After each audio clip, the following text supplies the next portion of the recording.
The desert south of Giza does not announce its secrets loudly. From a distance, the eye is trained to search for the impossible silhouettes. Everyone knows Khufu's Great Pyramid rising like a stone mountain, Khafra's sharper summit behind it, Menkar's smaller form standing in their shadow. That is the Egypt of postcards, museum posters, school books, and crowded viewing platforms. But between that famous plateau and the pyramid fields farther south, there is another place where the desert seems to hold its breath. It is called Zawyet el-Aryan, and it sits in an uneasy silence between worlds close enough to Giza to belong to the same royal landscape, yet distant enough to feel almost removed from memory. Here, beneath the modern edges of Cairo and the pale sweep of the plateau, lies a monument that never became famous in the way pyramids are supposed to become famous. It does not rise cleanly against the sky. It does not receive streams of visitors at sunrise.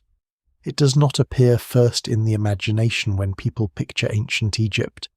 Instead, it survives as a wound in the bedrock, a massive unfinished intention, a royal project cut into the earth and then left in a state that has made it more haunting than many completed tombs. Zawyet el-Aryan is not hidden in the sense of being lost beneath a jungle or erased from every map. Its name is known to Egyptologists, its ruins have been recorded, and its place within the Memphite necropolis is real, yet it remains strangely out of reach in the modern imagination, partly because access has long been difficult, partly because the site sits outside the polished route of most visitors, and partly because the monument at its heart resists easy explanation. Before we go deeper, take a moment to like the video and subscribe. If this is the kind of history and mystery you enjoy, this is not a tale of supernatural concealment or a secret Egypt refuses to name. The stronger mystery is quieter and more unsettling, a pyramid-age monument built in the Age of Kings, close to the greatest pyramid landscape on Earth, yet left so incomplete, so damaged, and so inaccessible that even today its full story remains suspended between evidence and absence. To understand why this place matters, it helps to imagine the old desert not as a set of separate tourist sites, but as one long ceremonial geography. Ancient Memphis, the great capital region of early Egypt, spread its dead across the western desert in a chain of royal and elite cemeteries. Abu Rawash lies to the north. Giza dominates the center. Zawyet el-Aryan occupies the space between Giza and Abusir, and farther south the desert carries the names of Saqqara and Dashur, each with its own monuments, experiments, collapses, successes, and unfinished ambitions. The pyramids were never simply triangles of stone. They were statements in a sacred landscape, fixed points between river and desert, life and death, king and cosmos. The Nile flowed to the east, carrying grain, workers, officials, priests, stone, timber, and news. The desert opened to the west, the place where the sun descended and where the dead entered a horizon beyond human sight. Zawyet el-Aryan belongs to that same world, but it feels like a page half torn from the royal book. The first impression is not grandeur in the usual sense. It is interruption. At the unfinished northern pyramid, often linked in modern discussion with the names Baka or Bikheris, the most dramatic surviving feature is not a completed rising body, but a vast excavation in the earth. Instead of a pyramid that pulls the gaze upward, Zawyet el-Aryan draws the mind downward. It suggests a monument whose hidden parts may have mattered before its visible form was ever finished. A great trench was carved into the rock. A descending passage led into a subterranean system. At the bottom lay one of the strangest images in Old Kingdom archaeology, an oval granite object, sometimes described as a sarcophagus or stone basin, set within a chamber deep below the surface. It is the sort of object that seems designed for a king, or at least for a royal idea of burial. But what survives in the record suggests more questions than answers. Was this a working burial chamber waiting for a dead ruler who never arrived? Was it part of a larger plan interrupted by politics, death, or design failure? Was the above-ground pyramid barely begun, or once more substantial than the present ruins allow us to see? Scholars still debate the identity of the monument's owner, and the evidence remains incomplete in precisely the places where certainty would be most useful. The landscape itself adds to the unease. Zawyet el-Aryan lies near some of the most heavily studied monuments in the ancient world, yet it has never enjoyed the same continuous attention. Giza has been measured, scanned, photographed, argued over, restored, mapped, and mythologized to an almost overwhelming degree. Its stones have become global icons, but only a short distance away. The desert changes tone. The famous geometry gives way to broken traces, old excavation records, restricted zones, modern pressures, and ruins that do not explain themselves at a glance. It is easy to forget that Egypt's pyramid age was not a single smooth achievement marching from success to success. It was an era of trial, adjustment, ambition, interruption, and occasional failure. Some monuments were completed and polished into symbols of eternal order. Others were altered, abandoned, dismantled, quarried, buried, or misunderstood. Zawyet el-Aryan is one of the places where the less tidy history breaks through. The word forbidden can mislead if it is handled carelessly. It can suggest conspiracies, hidden chambers filled with impossible knowledge, or a deliberate modern suppression of ancient truth. That is not where the most reliable evidence leads.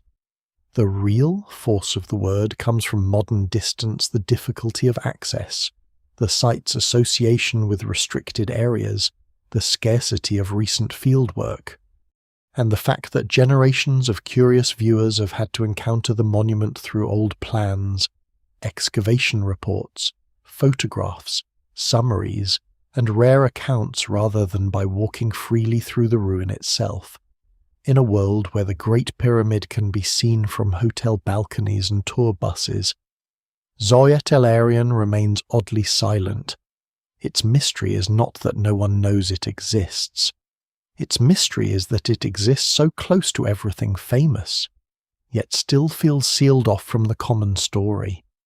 There is a kind of historical irony in that. Ancient Egyptian kings built pyramids to defeat disappearance. Their monuments were meant to hold a name, stabilize a cult, anchor a divine body, and make royal power visible for ages beyond counting. Even when a pyramid was robbed, damaged, or stripped, the form itself could survive as a proclamation. Yet here is a royal monument that seems to have failed at the very task pyramids were meant to perform. It does not clearly preserve the king's identity. It does not clearly show its final shape. It does not clearly reveal whether the burial it prepared for ever happened. Its incompletion has become its most powerful feature. The monument speaks, but in missing pieces, it does not say, with the calm confidence of Giza, "This king ruled, this pyramid rose, this cult endured." It says something more fragile. Someone planned a great work here. Someone cut deep into the bedrock. Someone prepared a place for royal eternity, and then the line of evidence breaks. The surrounding necropolis deepens that feeling because Zawyet el-Aryan was not empty ground chosen at random. The area contains more than one pyramid structure.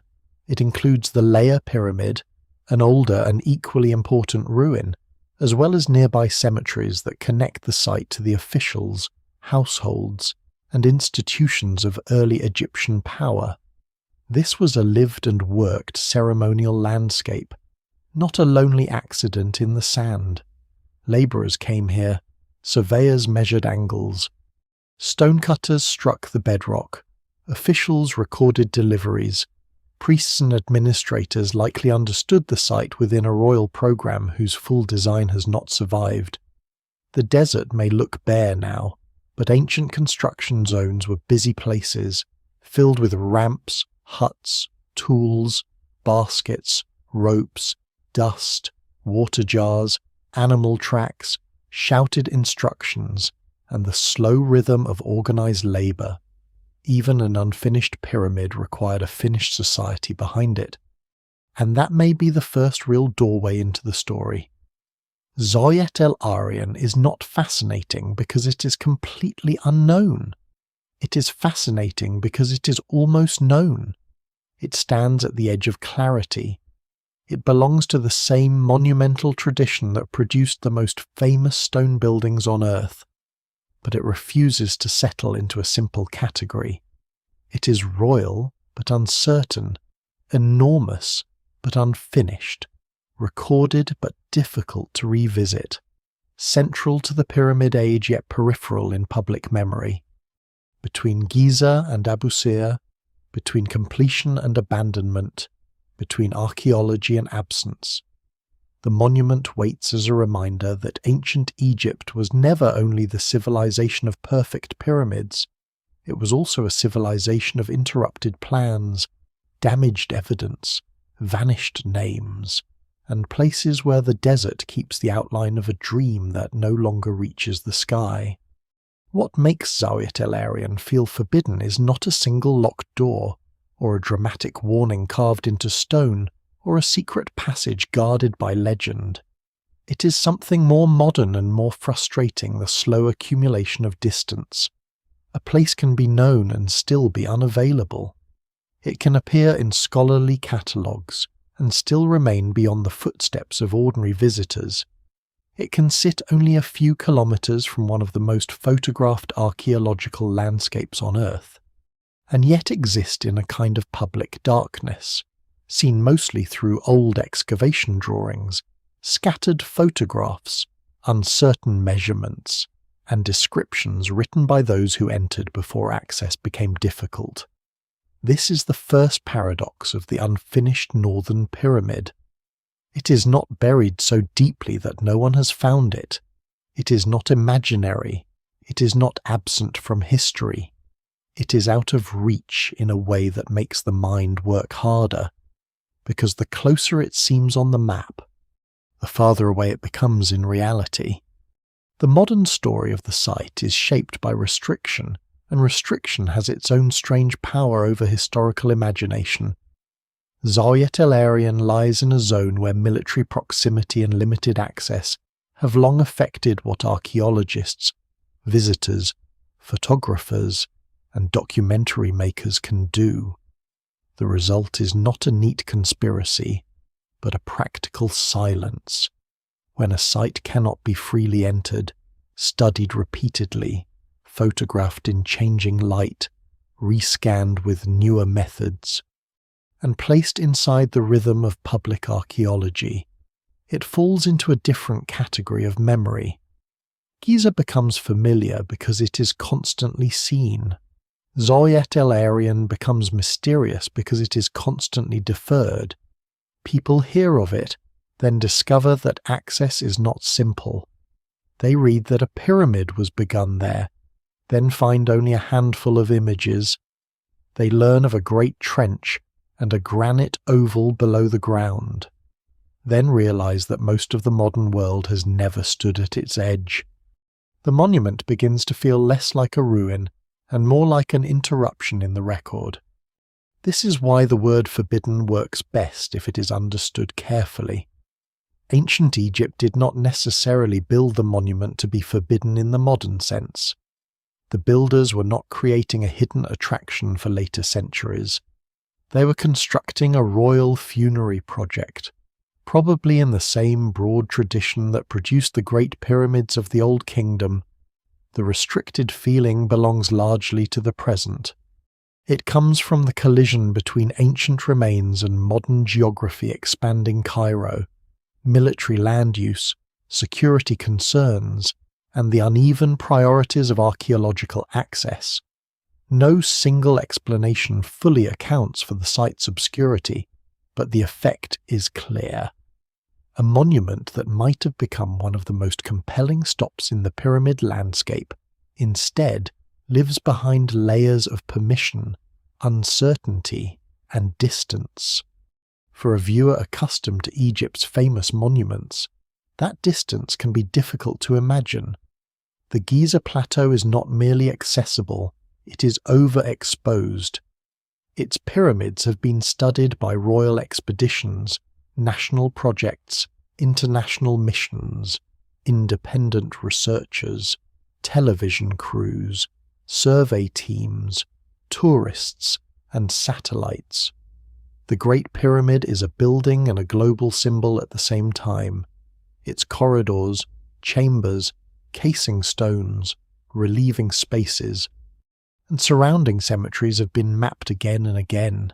Its mysteries remain, but they exist inside a world of abundant attention. Zawyet el-Aryan is the opposite kind of problem. Its mystery is not produced by too much looking, but by too little.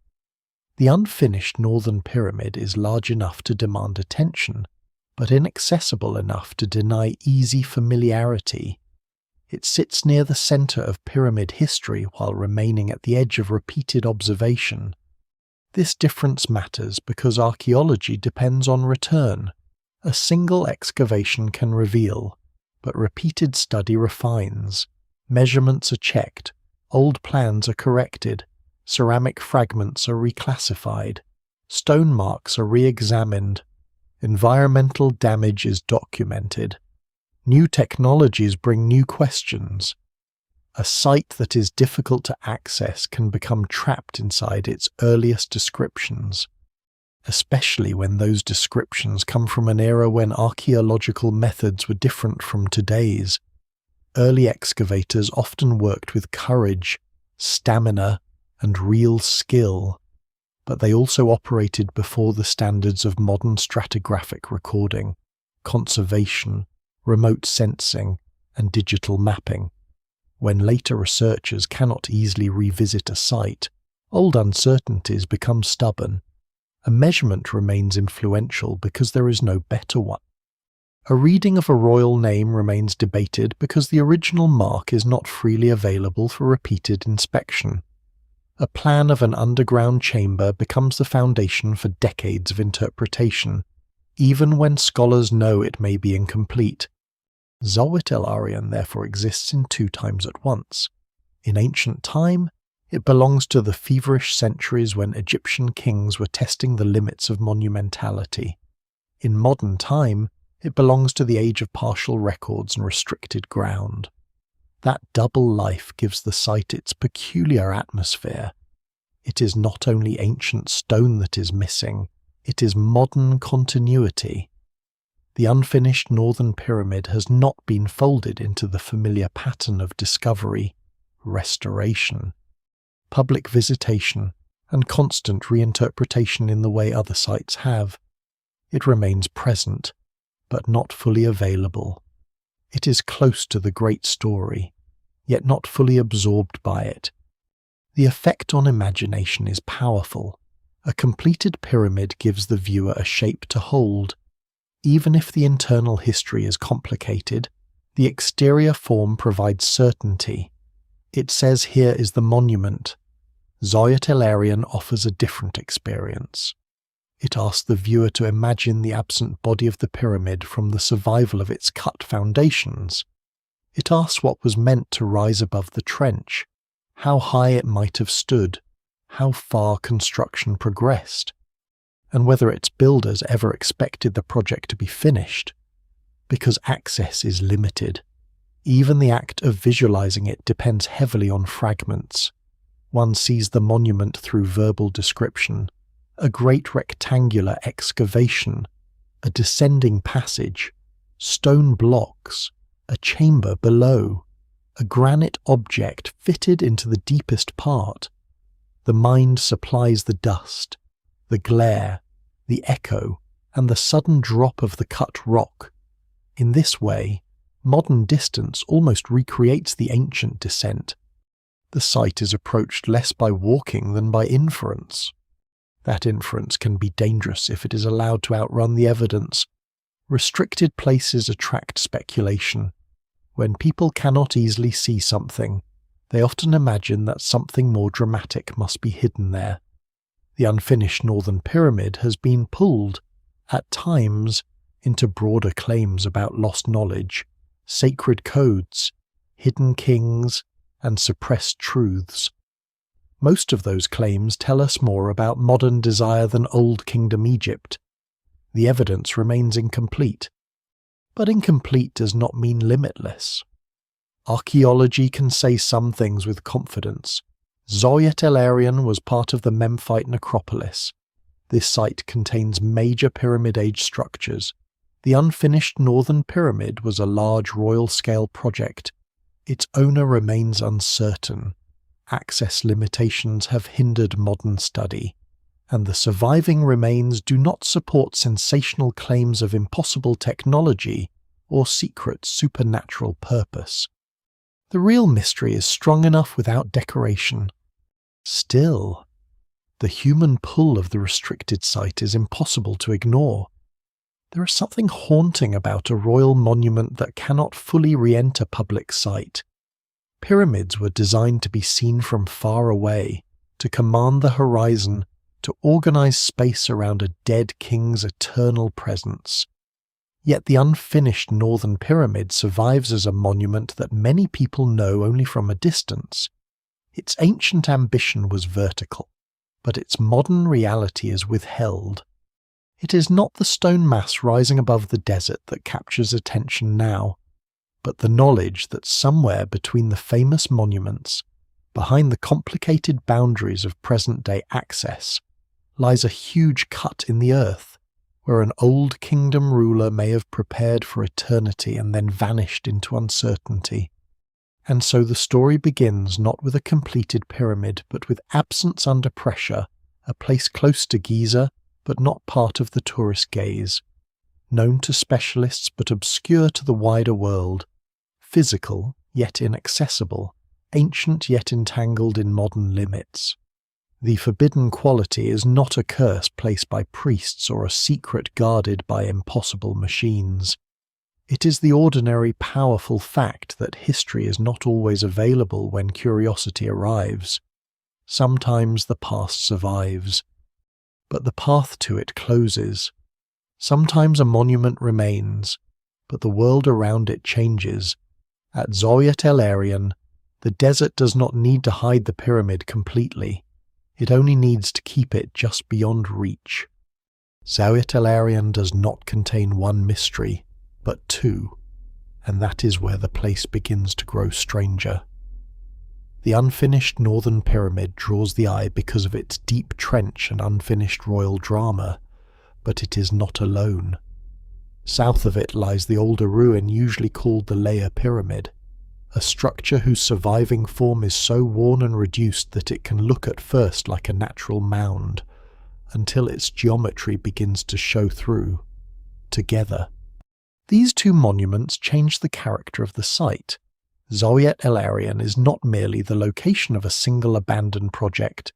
It is a small but significant pyramid field, a necropolis with royal ambition, elite tombs, uncertain kings, and a history that seems to have unfolded in more than one phase. The silence there is not empty, it is layered. The Layer Pyramid belongs to an earlier architectural world than the Great Age of Khufu. It is generally associated with the Third Dynasty, though its exact owner remains debated, and even that uncertainty is important. In the Third Dynasty, Egypt is still discovering what a pyramid can be. The step pyramid of Djoser at Saqqara has already transformed royal burial into something monumental, something no earlier king had achieved on the same scale. Stone architecture is becoming a language of eternity, but it is still a young language. Builders experiment with forms, internal structures, accretions, corridors, shafts, and layered masonry. they are not yet repeating a fixed formula. The layer pyramid seems to belong to this world of experiment, a monument built in stages, with masonry layers that gave it its modern name, and with a design that looks toward the pyramid future without yet becoming the smooth-sided perfection later associated with the Fourth Dynasty. Its present condition makes it difficult to read at a glance. The upper structure is badly ruined. Time, stone removal, erosion, and incomplete early documentation have all worked against certainty. What survives in the record suggests a pyramid that may never have been fully completed. Though scholars still debate details of its construction and final form, it had internal passages and a substructure, but it does not speak with the clarity of a finished royal complex. The monument matters because it preserves a moment of transition, when the Egyptian state was learning how to turn royal death into architecture, and the desert west of Memphis was becoming a laboratory for sacred geometry, burial theology, and administrative power. Near it, the cemeteries surrounding the layer pyramid widen the story. A royal pyramid was never simply a royal pyramid. It attracted people, offices, service structures, and social meaning. Around these monuments, mastabas and burials could mark the presence of officials, family networks, and those tied to the court or to the institutions that supported royal funerary life.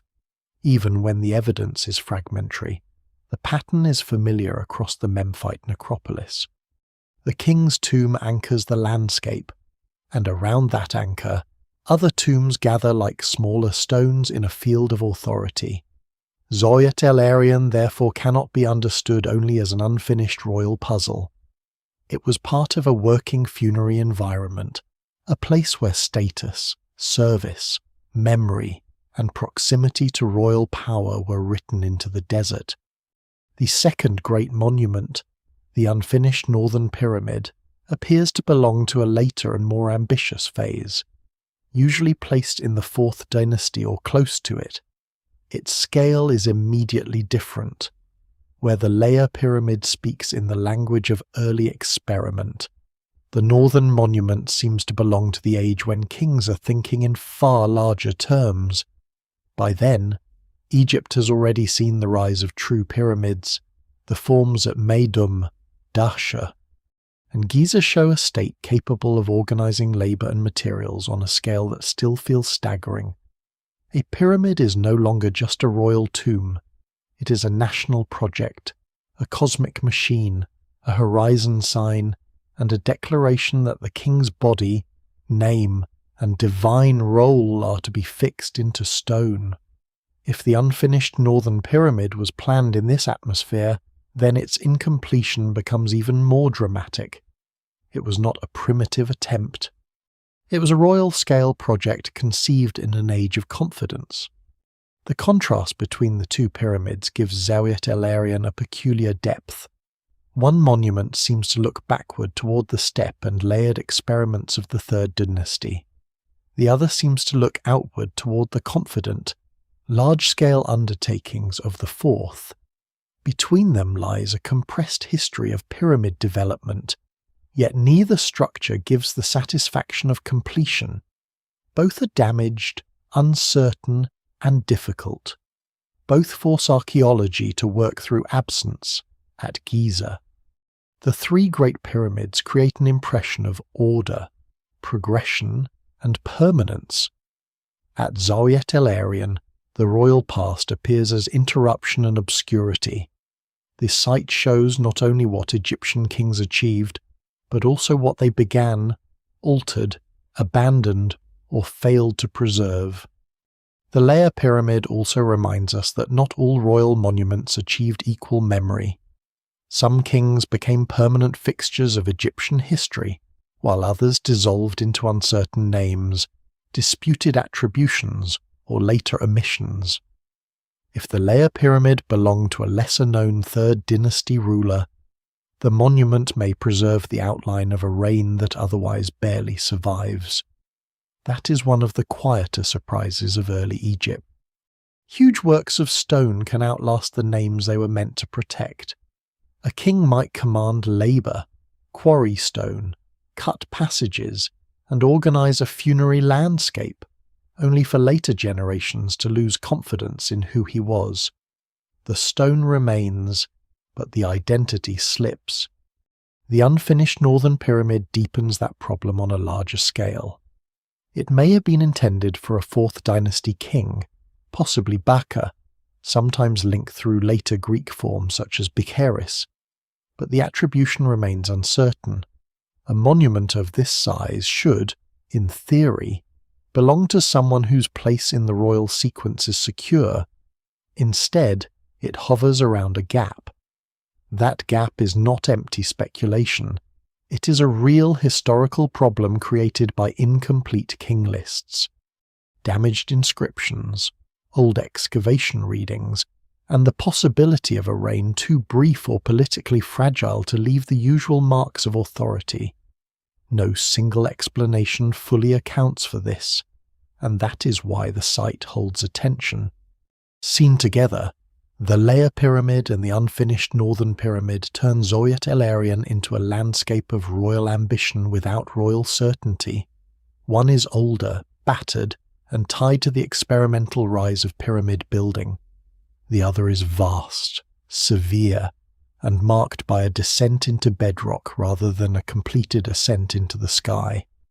Around them are traces of cemeteries and structures that suggest a broader social and ritual setting. The site was not a blank patch of desert interrupted by a single failed project. It was a place visited, measured, occupied, and worked across generations. It belonged to the long western necropolis of Memphis, where kings and officials tried to make memory permanent in stone. And yet the two pyramids remain quiet in different ways. The Layer Pyramid is quiet because it is worn down, its original height and royal identity muted by time. The unfinished Northern Pyramid is quiet because it seems to have stopped before it could speak fully. One survives as a broken remnant of early experiment. The other survives as an enormous beginning. Between them, Zawyet el-Aryan becomes one of the most revealing absences in Old Kingdom archaeology.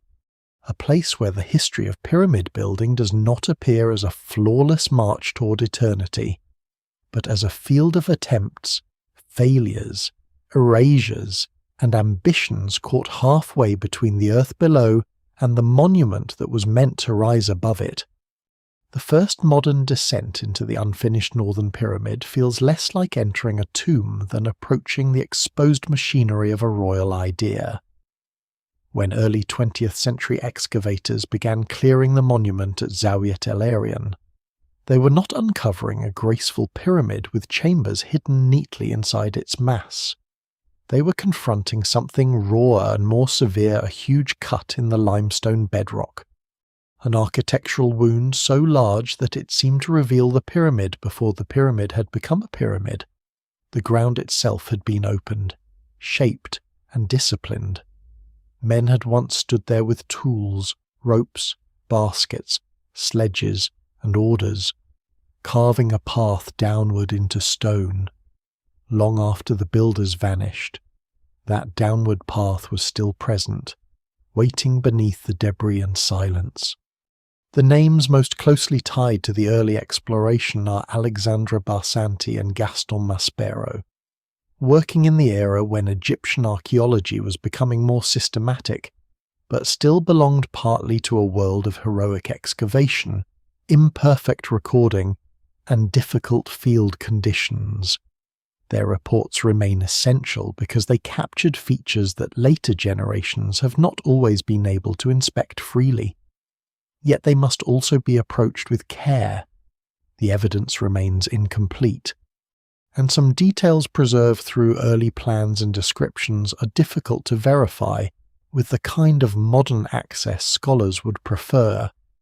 This tension gives their work unusual weight. They opened a door, but the door did not stay open in the same way for everyone who came after.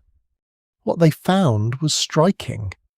The unfinished northern pyramid was not defined, above all, by a surviving superstructure.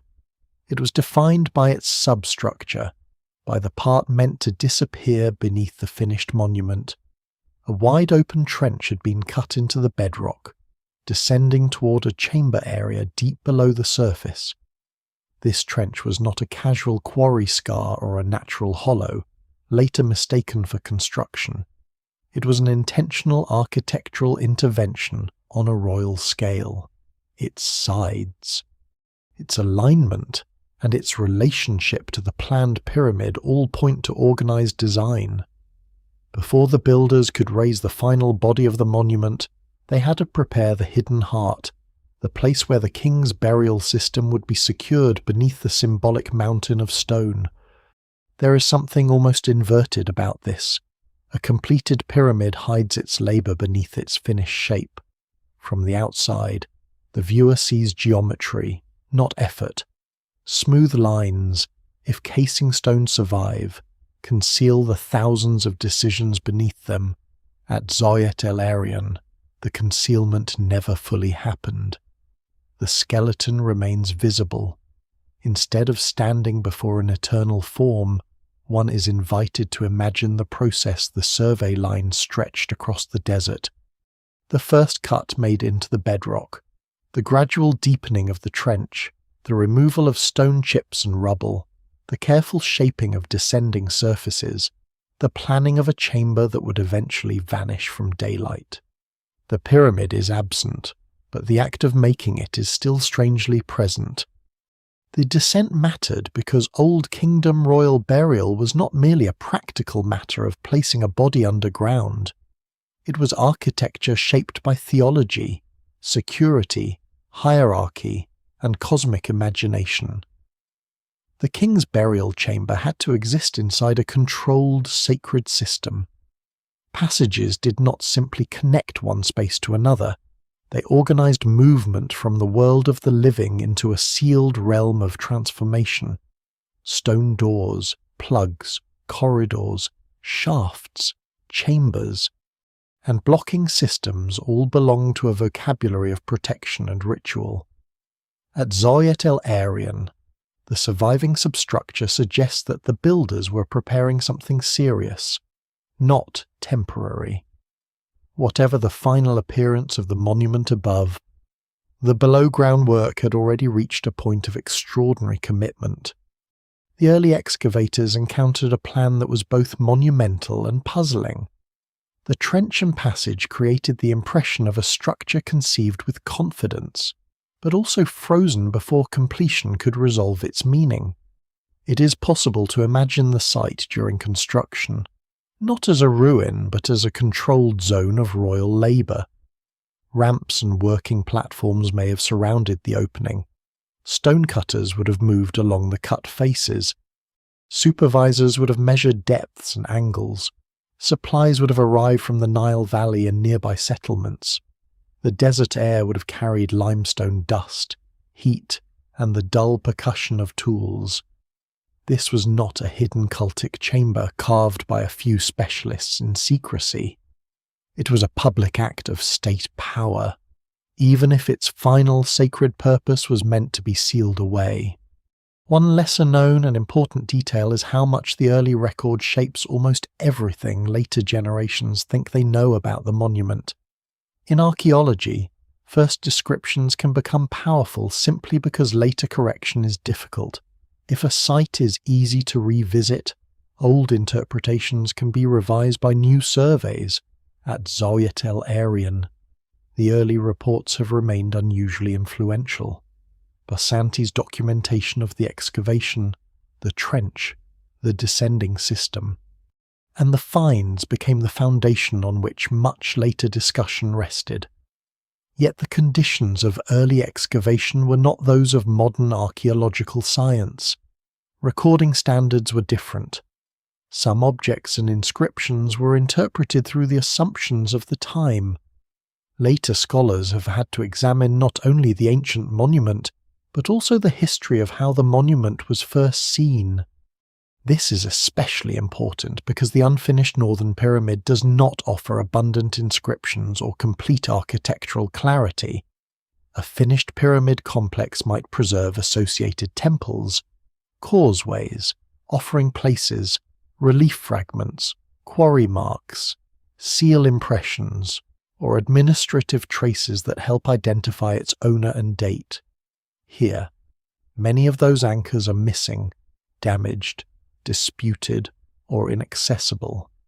The excavators found hints. But hints are not the same as a full historical statement.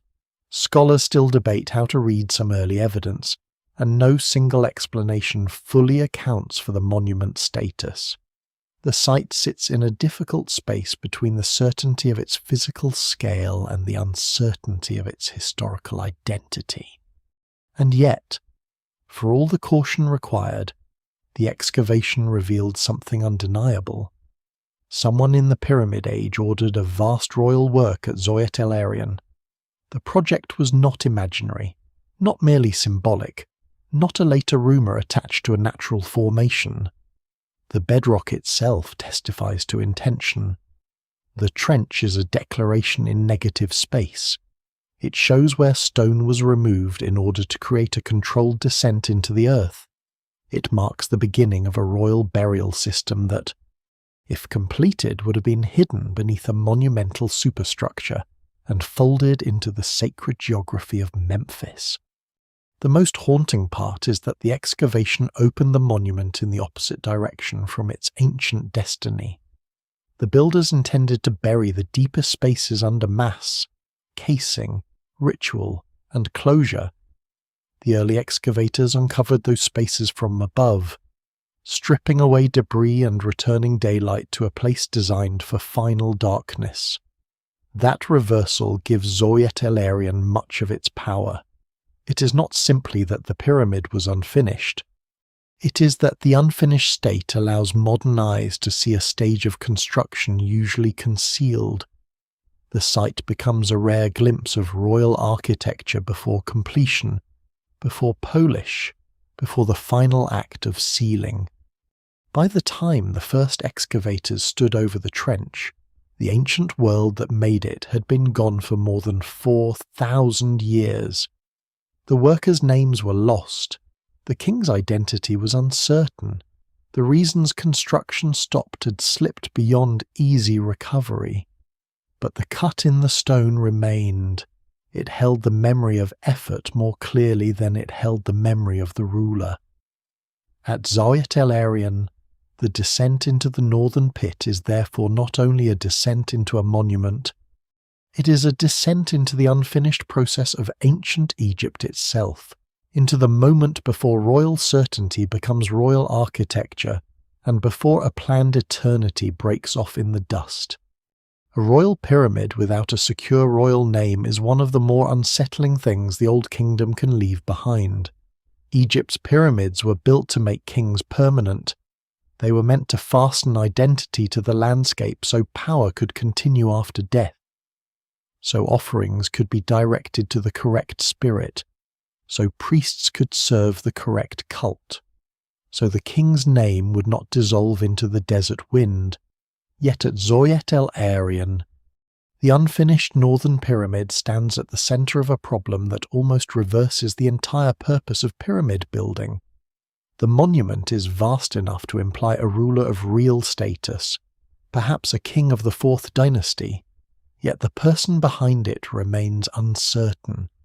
The stone remembers the ambition. The record does not clearly remember the man. The name most often drawn into the discussion is Baka, sometimes connected with the later Greek form Bikheris. But that connection is not as firm as a storyteller might wish. It rests on damaged evidence, king list problems, later traditions, and the difficult task of matching Egyptian names preserved in different forms across time. In the 4th dynasty, the royal sequence after Khufu is not a simple, perfectly lit corridor. Khufu, builder of the Great Pyramid, is followed by Djedefre, whose own pyramid stands at Abu Rawash. Khafra follows in the Great Giza story, and then Menkaure. But within and around that sequence are uncertainties, possible short reigns, damaged names, and later records that preserve memory unevenly. A ruler who reigned only briefly, or whose monument was left incomplete, could fall into a historical shadow very quickly. That is where Baka enters the story. Baka is usually understood as a possible son of Jedefre, and possibly a king who ruled for only a brief time, though the evidence remains incomplete. Some scholars have linked him to the unfinished Northern Pyramid, because the monument appears to belong broadly to the 4th dynasty, and because a short reign could explain the sudden halt in such an ambitious project. If a king came to power and died soon after, his pyramid might never rise beyond its earlier stages. The underground burial structure could be started first, because preparing the king's final resting place was urgent, while the enormous superstructure above required years of organized labor. If death or political change arrived early, the hidden heart might be cut while the visible body remained almost absent. That possibility fits the feeling of Zawyet el-Aryan almost too well, a burial system begun with a royal seriousness, then abandoned before it could become a horizon monument. But archaeology rarely rewards the explanation that feels most dramatic. The link to Baka is plausible, not proven.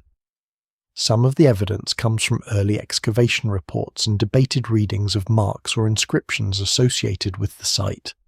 The name read by Barsanti and others has not settled the matter in a way that removes doubt.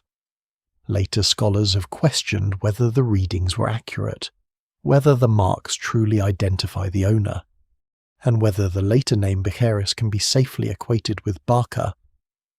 The problem is not simply that evidence is missing.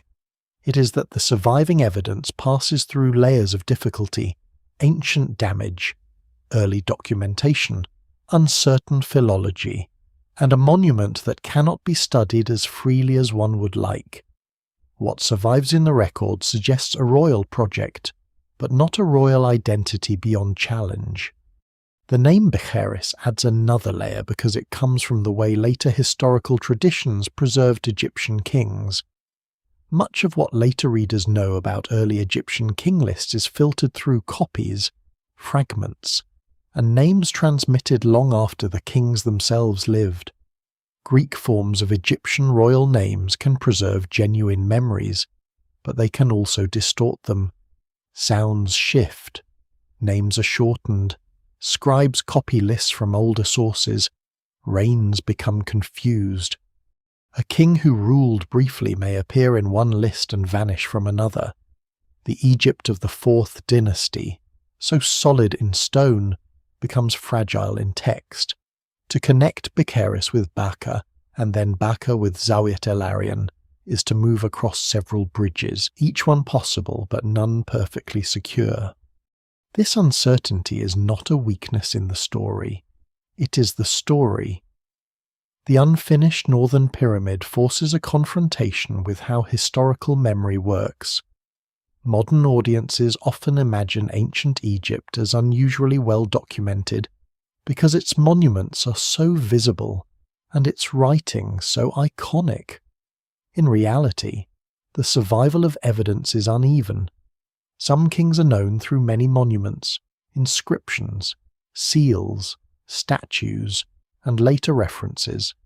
Others appear as fragments, half-names, or traces inside damaged contexts. A massive monument can survive while the person who ordered it becomes almost invisible. The result feels contradictory only if one assumes that stone and memory survive together. At Zawyet el-Aryan, they do not. The identity problem also affects how one imagines the monument's unfinished state. If it belonged to Baka, and if Baka's reign was brief, then the unfinished pyramid becomes a monument to a reign cut short before full architectural expression. If it belonged to another poorly known 4th dynasty ruler, then the site may point to a political episode even more obscure. If the name was misread, or if the monument's chronology is slightly different than usually assumed. Then the entire problem shifts again. No single explanation fully accounts for this. A short reign remains attractive because it explains the abruptness of the project, but construction difficulties, political redirection, dynastic instability, or later dismantling could also shape what is visible today. The absence of certainty keeps each possibility alive, but unevenly. There is also a human dimension hidden inside these royal names. A king like Khufu can become almost more monument than person. His pyramid is so vast that it consumes him, but an uncertain king has the opposite fate. He becomes a name without a face, a shadow behind a cut trench, an intention without a completed body. If Baka was indeed the owner of the unfinished northern pyramid, then he may represent one of the most dramatic failures of royal permanence in the Pyramid Age.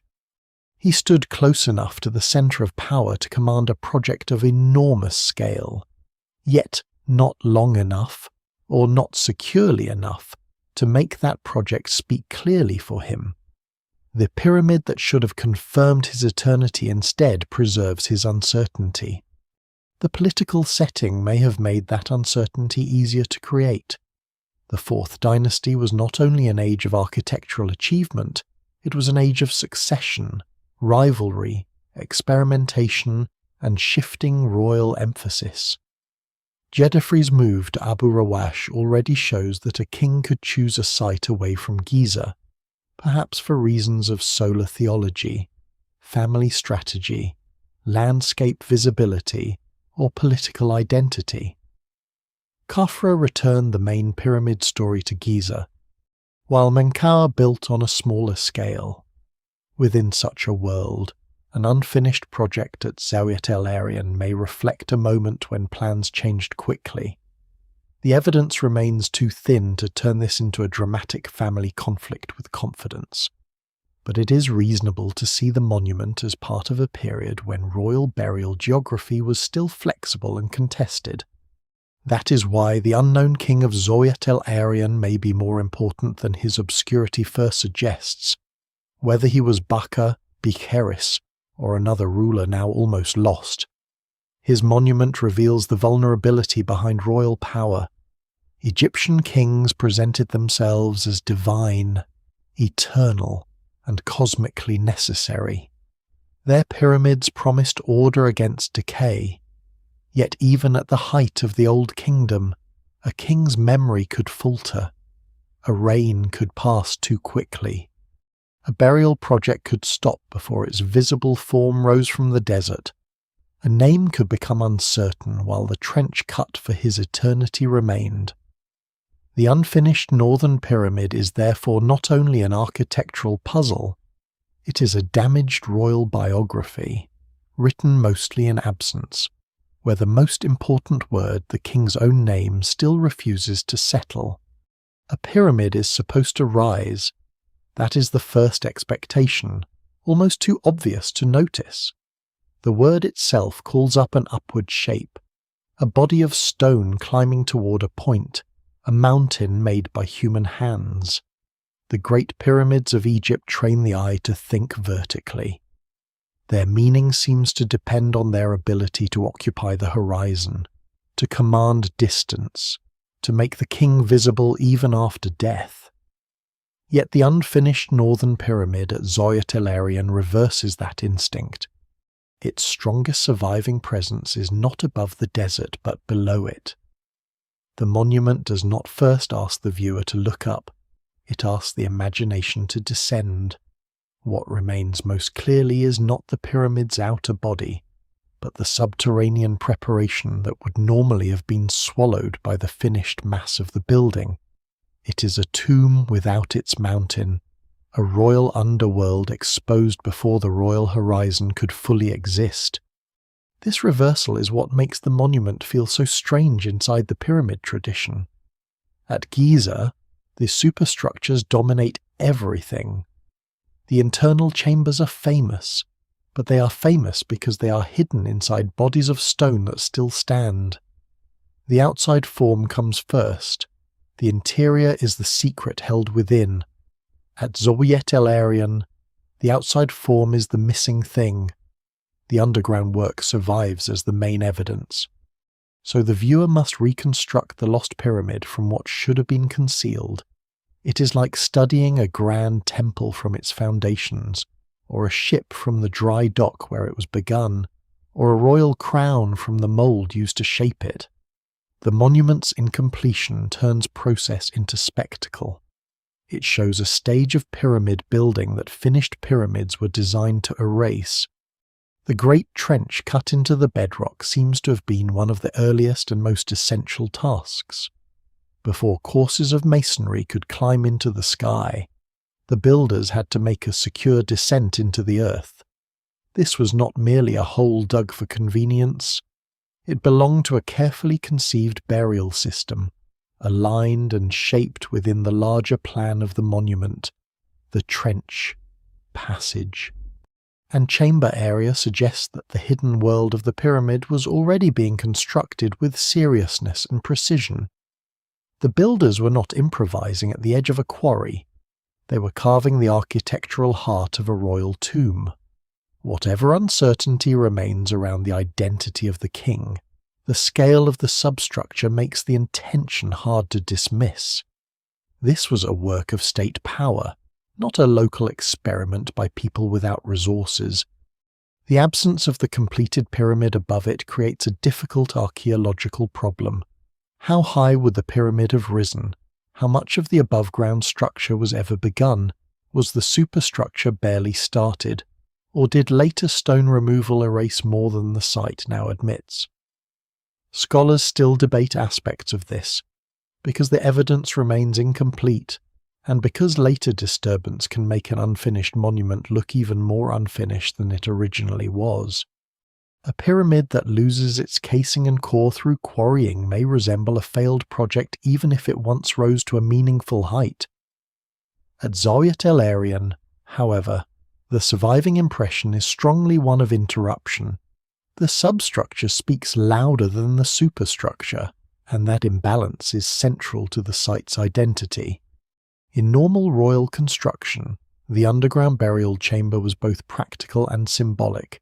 It had to receive the king's body, protect the burial equipment, and become the sealed center of the king's transformation. But it also formed part of a cosmic arrangement. The king descended into death and rose into the divine order. The pyramid above could represent a primeval mound, a solar form, a stairway of ascent, or a fixed horizon for royal rebirth, depending on period, interpretation, an architectural context.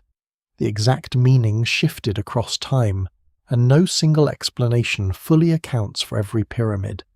Still, the basic tension between descent and ascent is everywhere.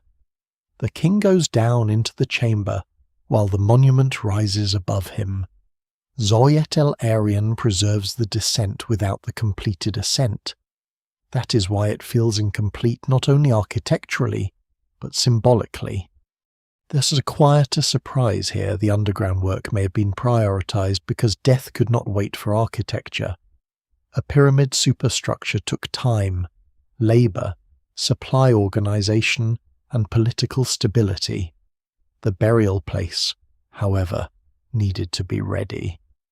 If the monument's owner had a short reign, or if succession was uncertain, builders may have focused first on the substructure to ensure that a royal burial could theoretically take place. This does not prove that the king was buried there. It does not prove that the structure was finished enough to receive him. But it helps explain why a huge underground system might exist beneath a pyramid that never became a full monument above ground. What survives in the record suggests a project caught between urgent burial preparation and unfinished public display. The substructure also reveals how physical pyramid building was before it became sacred scenery. The finished monuments can appear almost abstract, as if they descended from geometry rather than labor.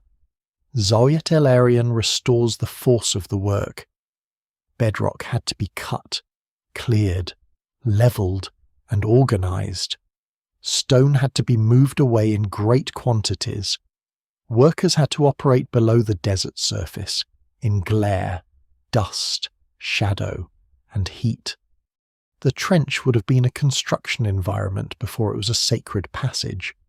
Its walls would have carried tool marks, survey decisions, and the marks of repeated human effort. In that sense, the unfinished state makes the site more intimate than a completed pyramid. It allows the mind to stand not at the end of the project, but in the middle of it. Yet intimacy does not mean clarity. The very features that make the monument vivid also make it hard to interpret, because the above-ground pyramid is missing or severely underdeveloped. Scholars must compare the substructure with other royal monuments to estimate its intended form. Comparisons with 4th Dynasty pyramid complexes help, but Zawyet el-Aryan does not fit perfectly into a comfortable sequence. Its design has unusual elements, and its incompletion prevents the supporting structures from explaining the whole. Temple remains, causeway evidence, enclosure walls, associated cemeteries, and inscriptions are either fragmentary, debated, or difficult to access in the way one would want for a full reconstruction. The monument gives enough to prove ambition, but not enough to settle the design. That is part of its power. It shows ancient Egypt at the point where certainty breaks. The popular image of the Pyramid Age is smooth a king commands, engineers design, workers build, priests consecrate, and the monument endures. Zawyet el-Aryan interrupts that sequence. It preserves a royal project before the final image can harden. The pyramid is still a plan, still a trench, still a set of decisions in progress. The great public form, the one meant to speak for eternity, never fully arrives. What survives instead is the hidden preparation for eternity, exposed like a thought the monument never finished saying. A tomb without a pyramid is not supposed to be the strongest remnant of a pyramid complex, but at Zawyet el-Aryan, that is exactly what gives the site its strange authority. The missing superstructure does not make the monument insignificant, it makes it revealing. It shows that the pyramid was not just an object but a process, not just a shape but a sequence of choices, and not just a triumph but a risk. Every royal pyramid began as a disturbance in the ground before it became a symbol in the sky. Most completed monuments hide that vulnerable beginning. The unfinished northern pyramid leaves it open. Its emptiness is not silence alone. It is the visible trace of a royal afterlife that began underground and never fully rose into the light. At the bottom of the unfinished northern pyramid, where the monument's descent reaches its most unsettling point, the story narrows around one object. It is not a statue of the king, not a carved wall of prayers, not a polished chamber filled with the familiar treasures of royal death. It is granite form, usually described as an oval sarcophagus or basin, set deep within the substructure like a final answer that refuses to explain itself. In many pyramid tombs, the burial container is a rectangular stone box, severe and practical, shaped to receive the body of the king within a chamber designed for sealing and protection. At Zawyet el-Aryan, the object is different enough to stay in the mind. It seems both monumental and unfinished, both functional and strange, a piece of royal architecture that looks as if it belongs to a plan whose full meaning has not survived. Granite itself matters. It was not the common limestone of the local plateau. Granite came from far to the south, from the region of Aswan, where hard red stone was quarried and transported along the Nile with immense effort.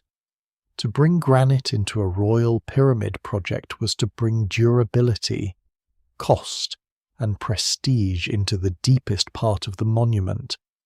It signalled that the substructure was not casual or experimental in a loose sense. whatever else may be uncertain. Someone invested in a stone that was difficult to quarry, difficult to shape, and difficult to move. The granite object at Zawyet el-Aryan therefore stands as one of the strongest arguments that the monument was meant for a king or for a burial of royal status. A local official did not casually install such a thing in a gigantic rock-cut trench. This was the material language of central power.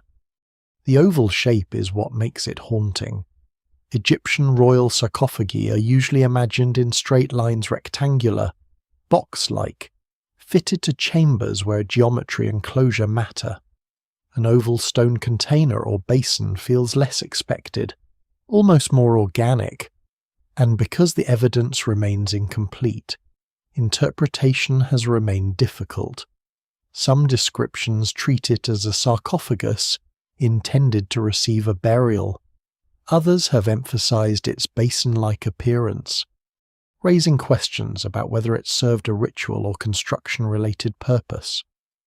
The safest reading is also the most interesting. It was clearly important, deliberately placed, and connected to the deepest sacred or functional heart of the pyramid. But no single explanation fully accounts for its form, position, and unfinished context. It is not necessary to turn it into an object of fantasy. Its real archaeological ambiguity is already enough. Imagine the moment of installation, not as spectacle, but as labour. The granite had to arrive from the river, be hauled across the desert zone, lowered or moved into position within a substructure still under construction, and fitted into a carefully prepared space. The process would have required planning, teams of workers, control of friction, ropes, sledges, perhaps timber supports, and the kind of practical intelligence that Egyptian builders possessed in abundance. The stone's presence at the bottom of the pit suggests that the underground system had reached a significant stage. It was not only a trench waiting for later decisions. The builders had already begun to furnish the deepest point with a major element. That makes the sudden incompletion more difficult to ignore. The project had not stopped at the first survey line. It had advanced far enough for granite to enter the earth. The object also changes the emotional tone of the monument. A trench can be understood as construction. A passage can be understood as design. But a sarcophagus-like object introduces the idea of a person, even if that person remains unnamed. It brings the missing king closer. It suggests that the monument was not merely a diagram in stone, but a place intended to hold a body, a cult, a transformation, and a name.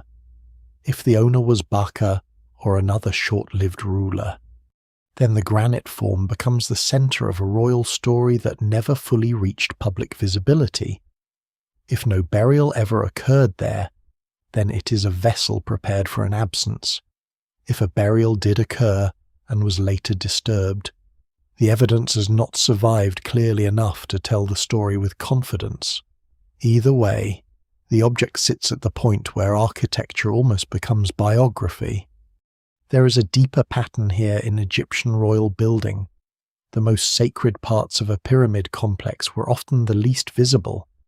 The outer monument proclaimed royal eternity to the world, but the sealed chamber held the private reality of death, the king's body, burial container, blocking stones, and hidden passages formed the protected core. At Zawyet el-Aryan, the hidden core is the part that remains most vivid, while the public proclamation is missing. That inversion turns the granite object into something more than an artifact. It becomes the surviving center of a monument whose outer body failed to dominate the horizon. It is the heavy, silent heart of a pyramid without a completed mountain above it. Scholars still debate how to understand the unfinished state around this object. Was the chamber fully prepared? Were the surrounding spaces completed enough for burial? Did the granite piece have a lid, fittings, or associated elements now lost or never finished were traces removed, destroyed, misrecorded, or simply never present. The limitations of early excavation records and modern access make these questions difficult. What survives in the record suggests a major prepared feature, but not a complete funerary sequence. This is where caution becomes essential. It is tempting to imagine a dramatic final moment a dead king expected, a burial interrupted, a court in crisis, workers dismissed, priests left without a completed monument. Such scenes may be plausible in outline, but archaeology cannot confirm them in detail. The granite object allows inference. It does not grant a full narrative. Still, it invites a certain kind of listening. A stone container in a royal tomb is never just a container. It is a boundary between the living world and the transformed dead. It marks the place where the king's mortal body would be separated, protected, and remade in ritual imagination. In Old Kingdom thought, the king's afterlife was tied to cosmic order, the sky, the sun, the imperishable stars, and the continuing life of Egypt itself. Later texts make some of these ideas clearer, but even in earlier monuments, the architecture already points toward transformation. A granite sarcophagus or basin at the bottom of a pyramid substructure therefore belongs to a world in which stone was expected to do more than endure. It was expected to hold a passage between states of being. That expectation makes the silence of Zawyet el-Aryan sharper. The granite object was placed where meaning should have concentrated most intensely. Yet the identity around it has blurred. It is like finding a throne without knowing which king sat there, or an altar without knowing which rite was completed. The object remains stubbornly material hard, heavy, shaped, transported, installed. But its historical voice is faint. It does not tell us whether the king's body ever rested there. It does not tell us whether priests ever sealed the chamber. It does not tell us whether the monument stopped because the ruler died too soon, because power shifted elsewhere, because the plan failed, or because later destruction erased the answer. It preserves the fact of intention, not the completion of meaning. And perhaps that is why it becomes the visual heart of the whole mystery. The unfinished northern pyramid is vast, but vastness can become abstract. The granite oval gives the mind a focal point. It is the one object around which the entire unfinished system seems to tighten. Above it, the pyramid that should have risen is missing. Around it, the chamber remains difficult to read. Behind it, the king's name remains uncertain. Before it, the modern visitor is kept at a distance. Yet there it is in the archaeological memory of the site, a stone form at the bottom of a royal descent, waiting in a monument that never fully became itself. Zawyet el-Aryan does not need a hidden treasure to be compelling. Its treasure is the unanswered presence of a granite object placed for eternity in a pyramid whose eternity was interrupted.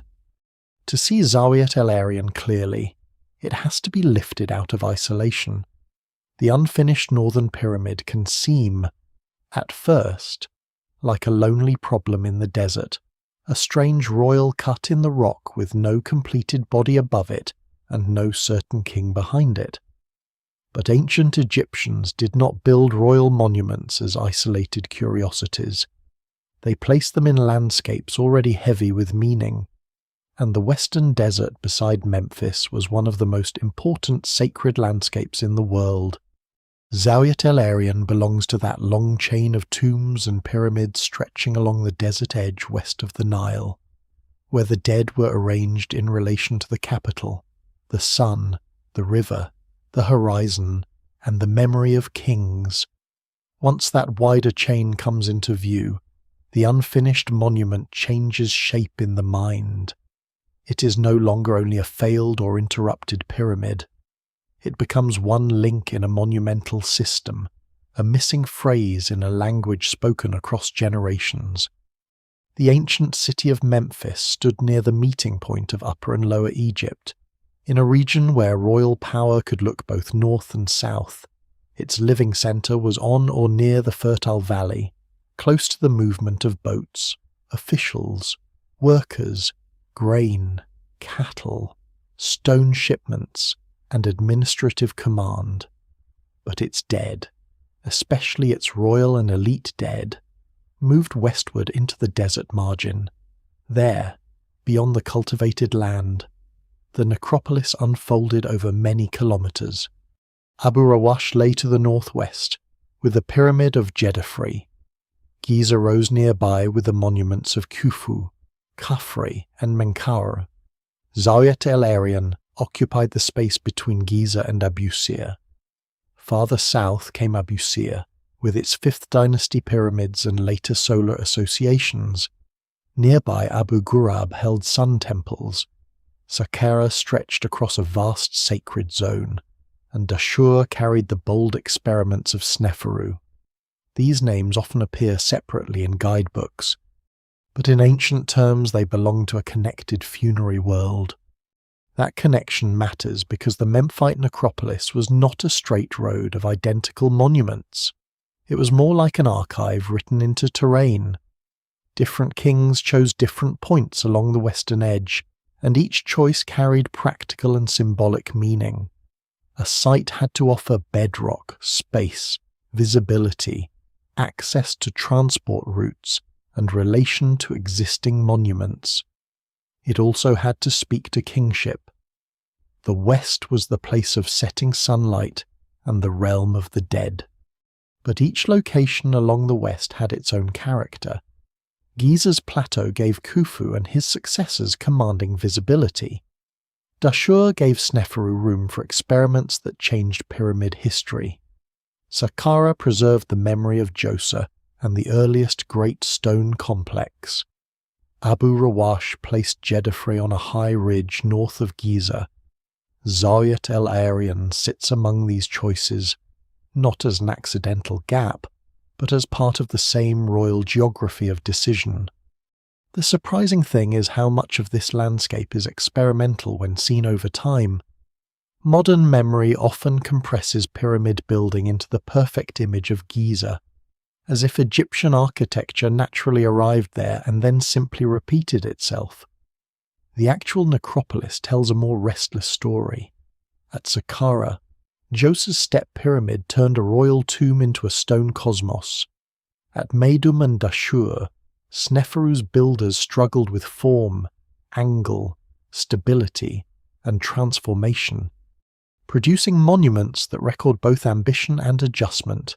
At Giza, the smooth-sided pyramid reached a scale and confidence that still dominates the imagination.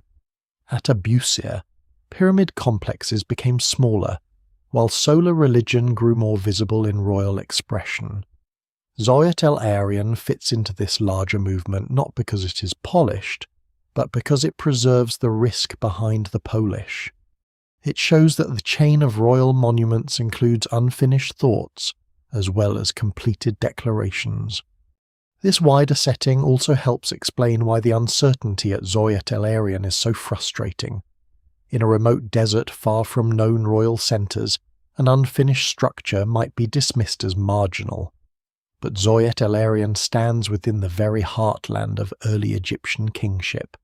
It lies inside the broad cemetery system associated with Memphis, near the most famous pyramid field on Earth, and among sites that shaped the development of royal burial.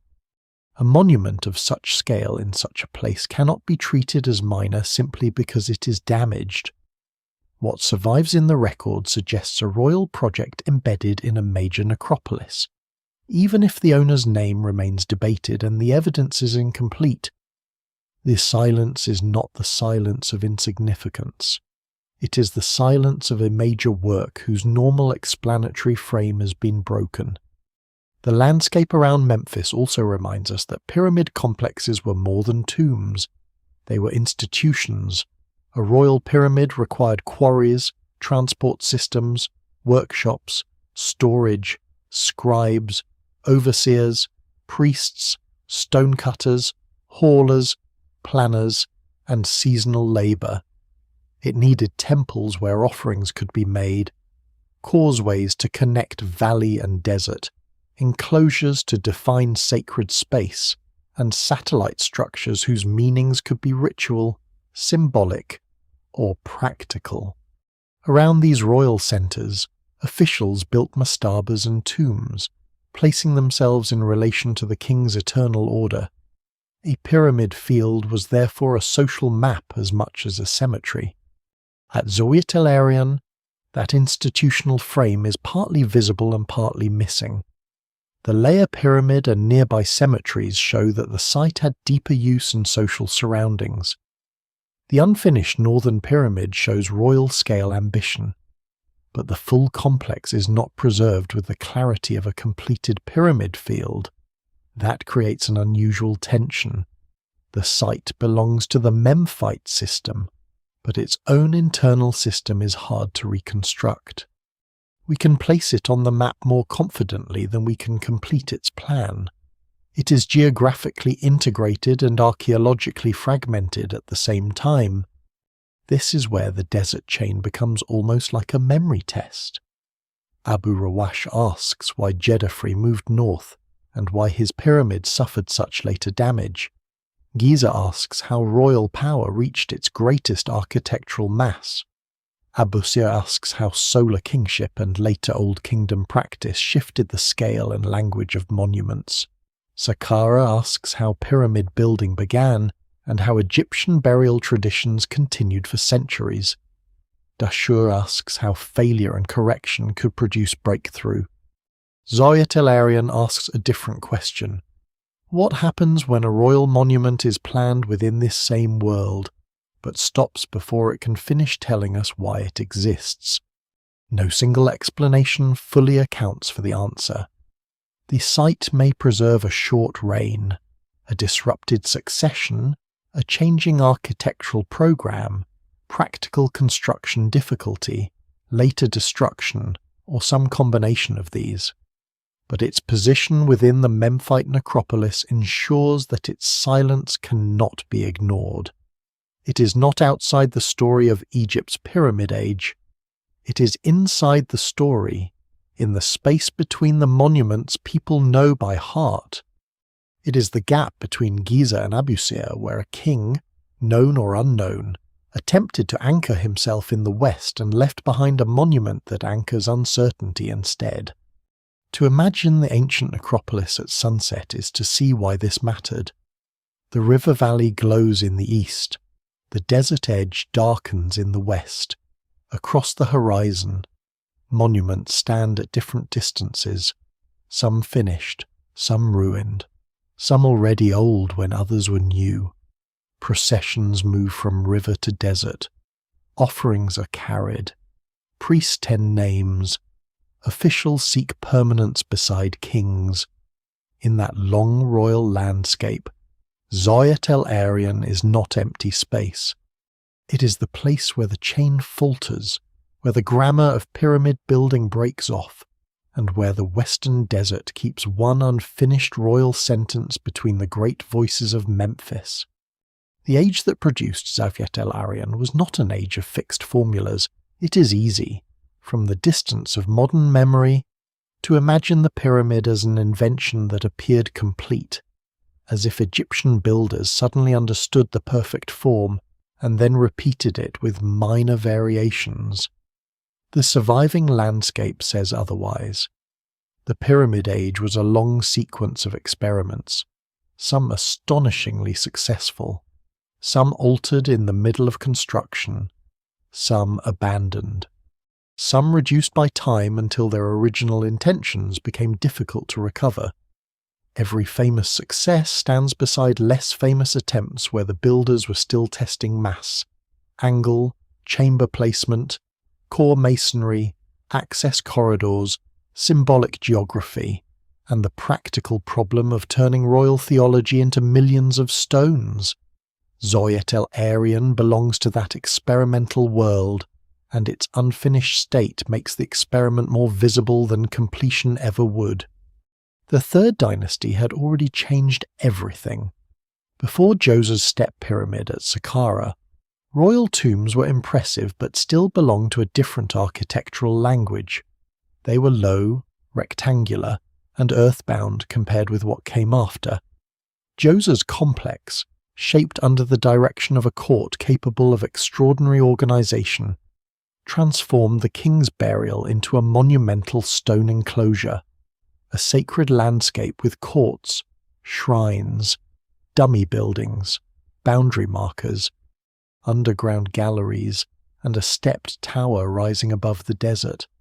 That structure was not simply a tomb made taller, it was a new way of imagining royal death. Stone replaced more perishable forms. Ritual spaces were multiplied. The king's afterlife became something that could be walked around, entered, staged, protected, and seen from afar. It was architecture as royal continuation. But even Djoser's monument reveals experimentation rather than instant perfection. It grew through stages. What began as a more modest mastaba developed into a stepped pyramid through additions and changes. The complex around it was not a single simple rectangle filled with one idea, but a dense symbolic environment. That matters for Zawyet el-Aryan because it shows that early pyramid construction was often cumulative. Plans could change, forms could expand, substructures could be adapted. The finished monument might conceal the sequence of decisions that produced it. At an unfinished site, those decisions remain more exposed and sometimes more confusing. What looks to modern eyes like disorder may be the trace of an evolving design interrupted before final unity could be imposed. After Djoser, the Third Dynasty seems to have continued this spirit of trial. Several monuments from this broad period are difficult to assign securely, and scholars still debate the ownership and chronology of some structures. The layer pyramid at Zawyet el-Aryan itself fits within this uncertain world. It is royal in scale, but damaged enough to resist certainty. It may represent one of the attempts to repeat, modify, or reinterpret the stepped pyramid tradition. Yet its incompletion or severe ruin keeps its purpose partly unresolved. This is a lesser-known but important fact about the early Pyramid Age. Some of the most useful evidence comes not from monuments that survived beautifully, but from those that failed to become stable symbols. Ruins preserve questions that finished monuments often hide. Then comes Sneferu, the king whose reign turns pyramid experimentation into a vast architectural campaign. His monuments at Meidum and Dahshur reveal a state willing to build, adjust, and build again on a scale that can seem almost restless. The Meidum Pyramid, whether begun by an earlier ruler and completed or transformed under Sneferu, shows the move from stepped form toward a true pyramid, though its later ruin has long made it appear like a tower rising from a mound of debris. At Dahshur, the bent pyramid famously changes angle partway up, creating one of the strangest silhouettes in Egypt. The change may reflect structural concerns, design adjustment, or other practical considerations, and the evidence remains incomplete enough to prevent a single neat answer. Nearby, the Red Pyramid reaches a more stable, smooth-sided form, often understood as one of the first fully successful true pyramids. The sequence is a lesson in stone ambition advances by correction. By the time Khufu builds at Giza, the experiment has reached a level of confidence that can make earlier uncertainty easy to forget. The Great Pyramid looks inevitable only because it survived. Its precision, mass, and clarity give the impression of a civilization that has solved every major problem. Yet even there, the structure is filled with decisions that required calculation, adjustment, and constant organization. The chambers are placed in unusual ways. The internal passages are narrow and carefully aligned. The relieving spaces above the king's chamber show builders dealing with weight and pressure through architectural strategy. The pyramid's smooth exterior, once encased in fine limestone, would have hidden the labour of internal choices. Giza is not the end of experimentation. It is the moment when experimentation becomes monumental enough to look eternal. This is the world into which the unfinished northern pyramid may belong. If it dates to the 4th dynasty, it stands among kings who inherited not a fixed template, but a powerful tradition still capable of variation. Djedefre's pyramid at Abu Rawash shows that a royal monument did not have to remain at Giza. Khafra's complex integrates pyramid, temples, causeway, valley approach, and sculptural program into one of the most commanding royal landscapes ever built. Menkar's pyramid is smaller, but its complex preserves its own distinctive choices and unfinished elements. Across this period, kings were not only copying their fathers, they were positioning themselves within a competitive sacred geography. Each pyramid answered previous monuments while also trying to define a new royal presence. Zawyet el-Aryan may have been one such answer. Its location between Giza and Abusir places it within the Memphite chain but not inside the crowded core of Giza. Its massive substructure suggests ambition. Its unfinished state suggests interruption. The combination makes it possible to see the monument as part of the same restless architectural energy that drove earlier experiments, but caught before completion could transform it into a stable royal statement. If the owner was Baka, or another short-lived ruler, the project may show how quickly a king attempted to claim his place among giants. If the reign ended suddenly, the experiment stopped with the hidden work more advanced than the public monument. If the cause was political or practical, the result still reveals the fragility of even the most confident building tradition. One surprising feature of pyramid history is that failure did not necessarily mean ignorance. Modern viewers sometimes see an unfinished or collapsed monument and assume incompetence, but the ancient evidence is more interesting. Egyptian builders learned through scale, through landscape, through the behavior of stone under pressure, through changes in angle and chamber placement, through quarrying logistics, and through the demands of royal ideology. A monument could stop for reasons unrelated to engineering skill. A king could die, a court could shift allegiance, a successor could choose a different site, labor could be redirected, religious emphasis could change, materials could be reused. The absence of completion does not erase the sophistication of the plan. At Zawyet el-Aryan, the deep trench and granite installations show technical capacity, even as the whole complex remains unresolved. The Age of Pyramid experiments therefore gives the unfinished Northern Pyramid its proper atmosphere. It is not an anomaly outside Egyptian ability. It is not proof of an impossible technology lost to time. It is one of the places where the normal risk of ancient monument building remains exposed. The great pyramids that survived complete make royal power look smooth and inevitable. Zawyet el-Aryan shows the same world before the final surface hardens. It shows that the Pyramid Age was built not only from certainty, but from trial, adaptation, ambition, and interruptions no king could fully control. Beneath the famous line of perfect stone horizons, there were always unfinished trenches, altered angles, damaged names, and monuments that remind us that eternity itself had to be engineered one uncertain decision at a time. The layer pyramid is quieter than the northern monument, but its silence is older. It does not have the same dramatic granite object at the bottom of a vast open trench, and it does not carry the same modern aura of a forbidden royal pit kept beyond ordinary reach. Its power is more subdued, more worn down, more dependent on patience. At first, the ruin can seem almost shapeless, a battered mass whose original ambition has been reduced by time until the modern eye struggles to separate architecture from erosion. But this older pyramid matters because it gives Zawyet el-Aryan depth. It proves that the site was not chosen only once, for one unlucky royal project, and then forgotten.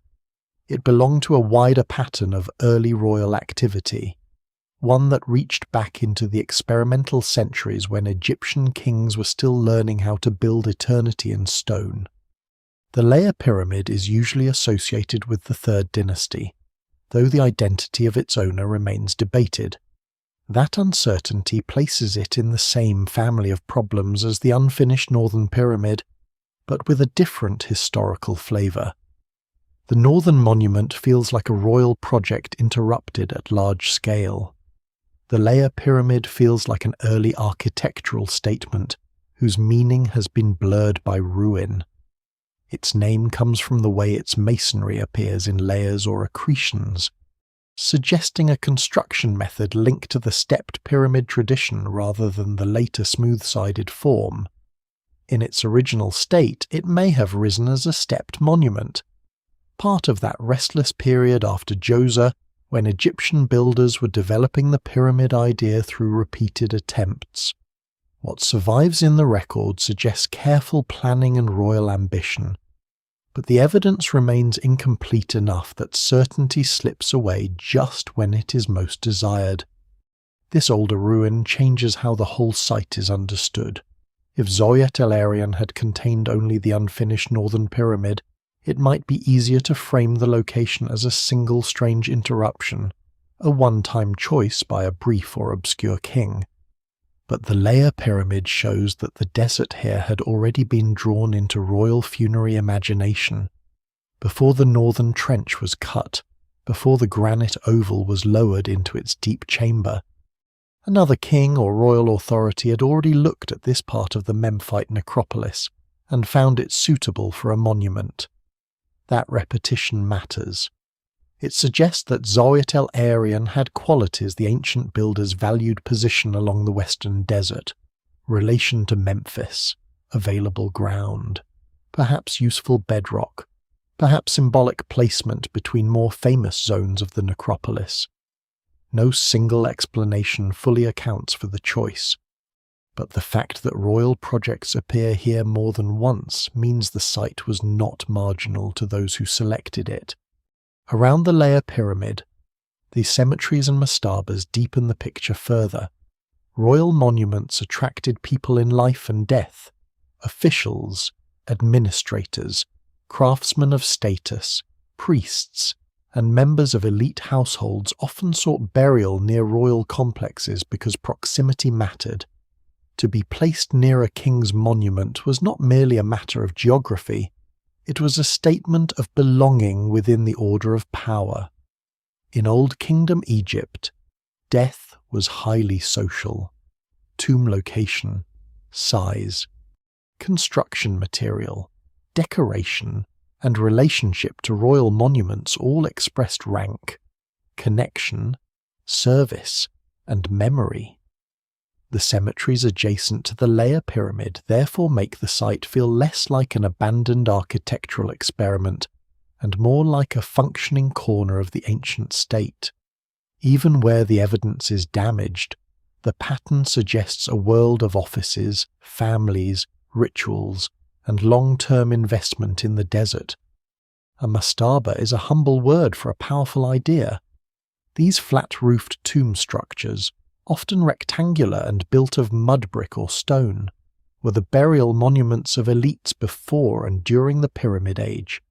They could contain offering chapels, shafts, burial chambers, false doors, and decoration that presented the tomb owner's identity, status, and hopes for continued existence. Around royal pyramids, mastabas formed a kind of stone society. They placed officials in ordered relation to the king, just as those officials had lived in relation to royal authority. The presence of such cemeteries at Zawyet el-Aryan reminds us that pyramid fields were not empty ceremonial stages. They're populated landscapes of ambition, loyalty, family memory, and administrative structure. The king's pyramid rose at the center of an entire system of people who made royal power possible. This is one of the lesser-known but essential truths of pyramid archaeology. The smaller tombs often explain the larger monument. A royal pyramid can dominate the eye so completely that everything around it becomes background, but the surrounding cemeteries reveal how the state worked. They show which officials wanted to be near the king, how elite burial practices developed, how tomb architecture changed, and how royal projects drew communities of the dead around them. At Zawyet el-Aryan, the nearby cemeteries offer clues to the site's place within early Egyptian society, even if they do not solve the identity of the Northern Pyramid's owner. They tell us that this ground was not a random quarry or a failed construction zone without context. It was part of a social landscape where royal and elite memory overlapped. The layer pyramid also complicates the idea of failure. If it was unfinished, or if its final state remains uncertain, it joins a group of early monuments that resist the neat categories of success and abandonment. Modern observers often want a simple answer, completed or unfinished, royal or non-royal, failure or achievement. Ancient building was not always so clear. A monument might be used even if not finished according to an original design. It might be modified during construction. It might be completed in a form that later destruction makes hard to recognize. It might be abandoned because the king died, because plans changed, or because a successor chose not to invest in it. The layer pyramid survives in a condition that makes all of these possibilities worth weighing carefully. Scholars still debate its layout, context, and attribution, and the uncertainty is not a flaw in the story. It is evidence of how much early pyramid history has been filtered through survival by accident. Placed beside the unfinished Northern Pyramid, the layer pyramid becomes like an older echo. Both monuments are royal in implication. Both are damaged. Both lack the clean explanatory power that the major Giza pyramids seem to possess. But they speak from different stages of the Pyramid Age. The layer pyramid belongs to the experimental rise of stepped royal architecture, when builders were still moving from mastaba traditions toward monumental stone forms. The northern monument belongs to a later world of much larger ambition, possibly 4th dynasty, when pyramids had become the supreme statement of royal power. Together, they compress generations of architectural change into one difficult site. Zawyet el-Aryan becomes a place where Egypt's pyramid story can be seen not as a line of perfect achievements, but as a field of partial survivals. The older pyramid also makes the northern monument more haunting by contrast. The layer pyramid shows that Zawyet el-Aryan had a past before the Great Unfinished Trench. The northern pyramid was not built in a historical vacuum. It entered a landscape already marked by royal and elite death. Its builders may have known the older monument, whether as a functioning sacred place, a memory, or a ruin. They may have seen the earlier structure as part of the desert's authority. To cut a new royal descent nearby was to write another line into a place already carrying earlier royal meaning, and then that second line too broke off. In the end, the layer pyramid is not a side note. It is the shadow that proves the mystery is deeper than one unfinished monument. It shows Zawyet el-Aryan as a layered necropolis, a place where kingship returned, where officials gathered, where architecture tested itself, and where memory repeatedly failed to become complete. The northern pyramid may provide the strongest image, but the older ruin provides the older voice. It reminds us that Egypt's forbidden 4th pyramid did not stand alone in silence.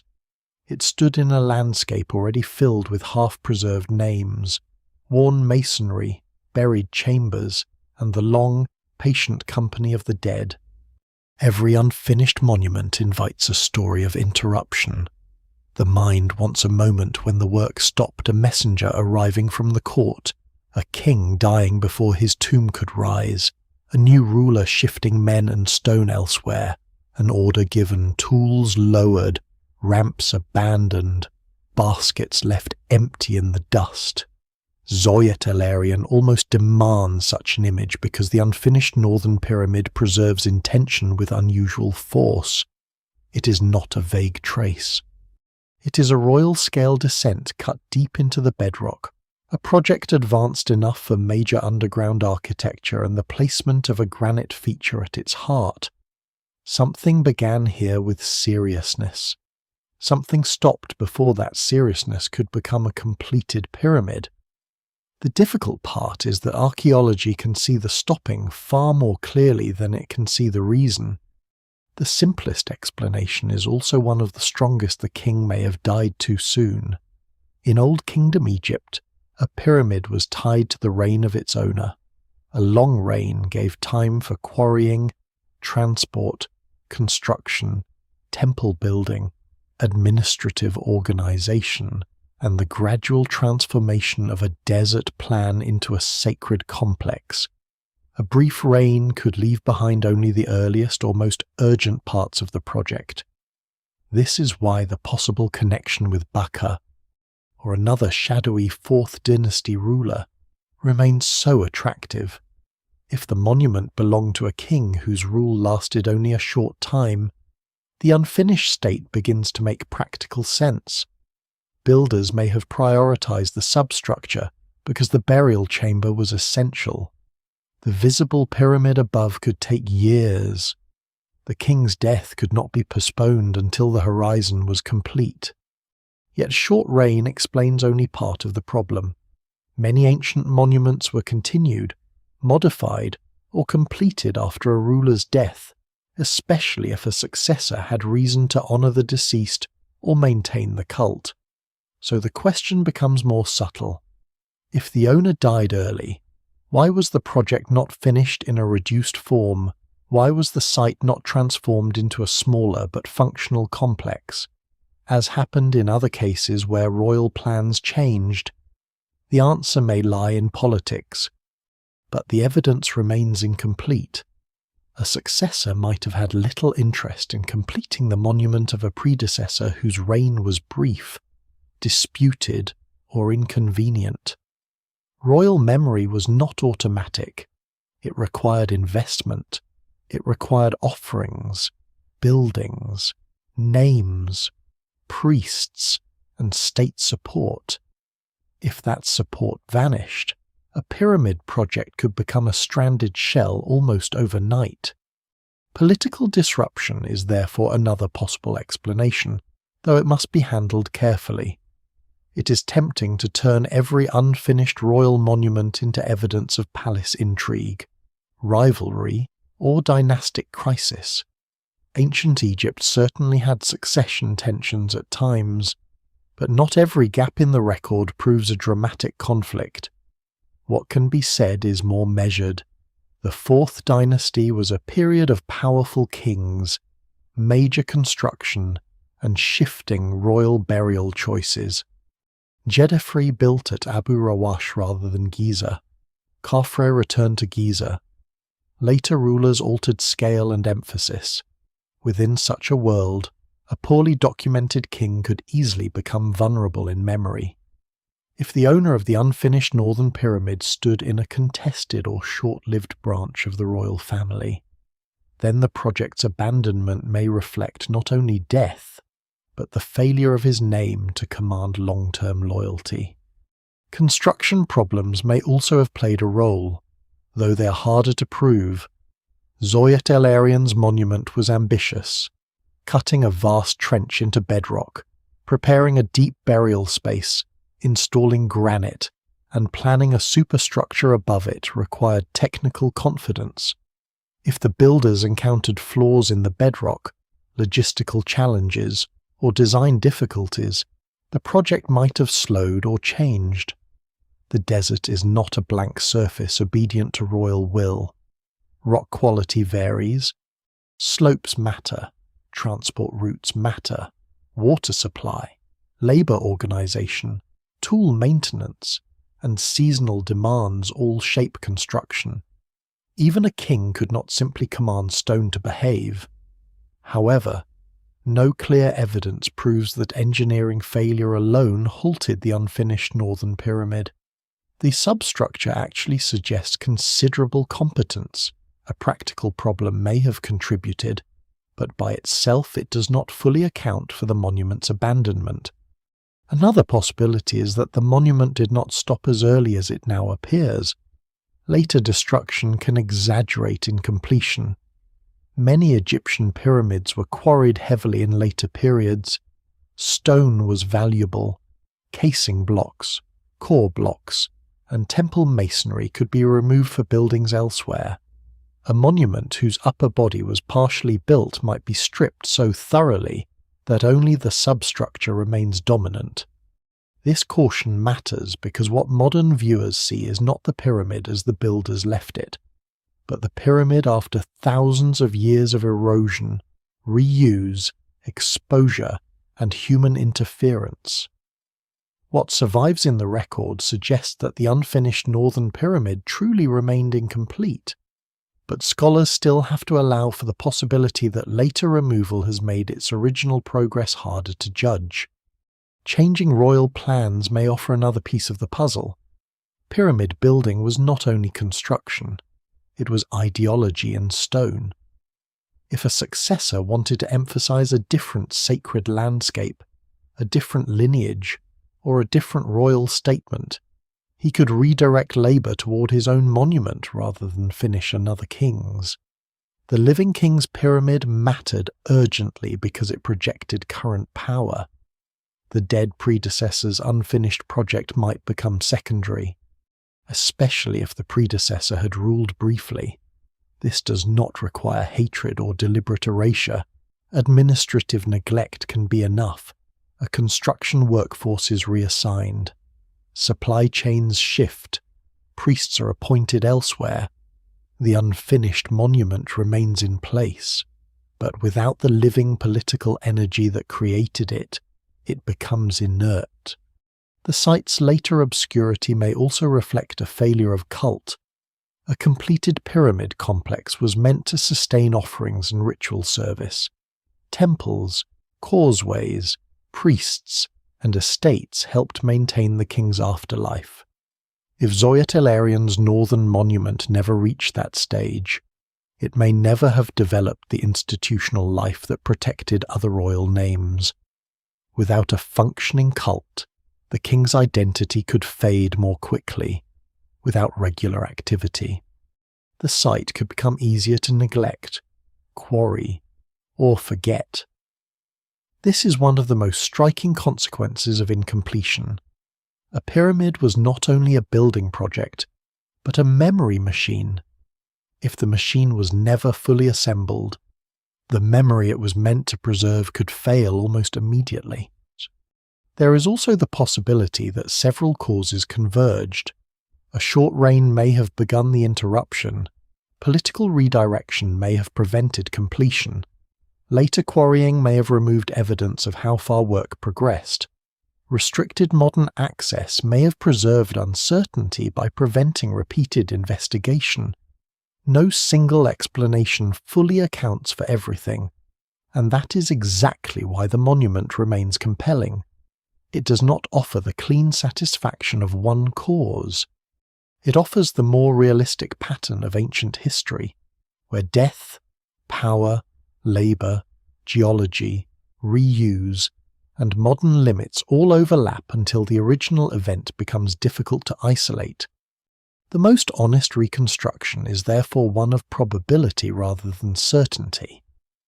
The unfinished northern pyramid likely represents a royal project whose owner did not reign long enough, or did not remain politically important enough, for the full pyramid complex to be completed.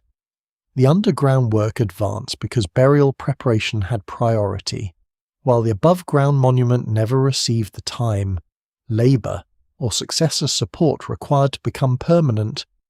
Later damage and limited access then deepen the mystery.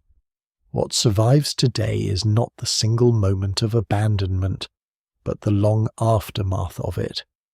At Zawyet el-Aryan, the stopped work becomes almost more powerful than a completed monument. A finished pyramid declares that royal will overcome time, labour, and landscape. An unfinished pyramid reveals that royal will could fail. It shows the old kingdom not as a world of effortless eternity, but as a human system under pressure, dependent on reign length, political continuity, administrative commitment, and the stubborn material conditions of the desert. The cut trench remains because the work truly began. The missing pyramid remains missing because beginning was not enough. Somewhere in the gap between those two facts, the king of Zawyet el-Aryan disappeared. Time damages a monument in more than one way. It breaks stone, but it also breaks sequence. It removes the upper courses of a wall, and then removes the memory of whether the wall ever rose higher.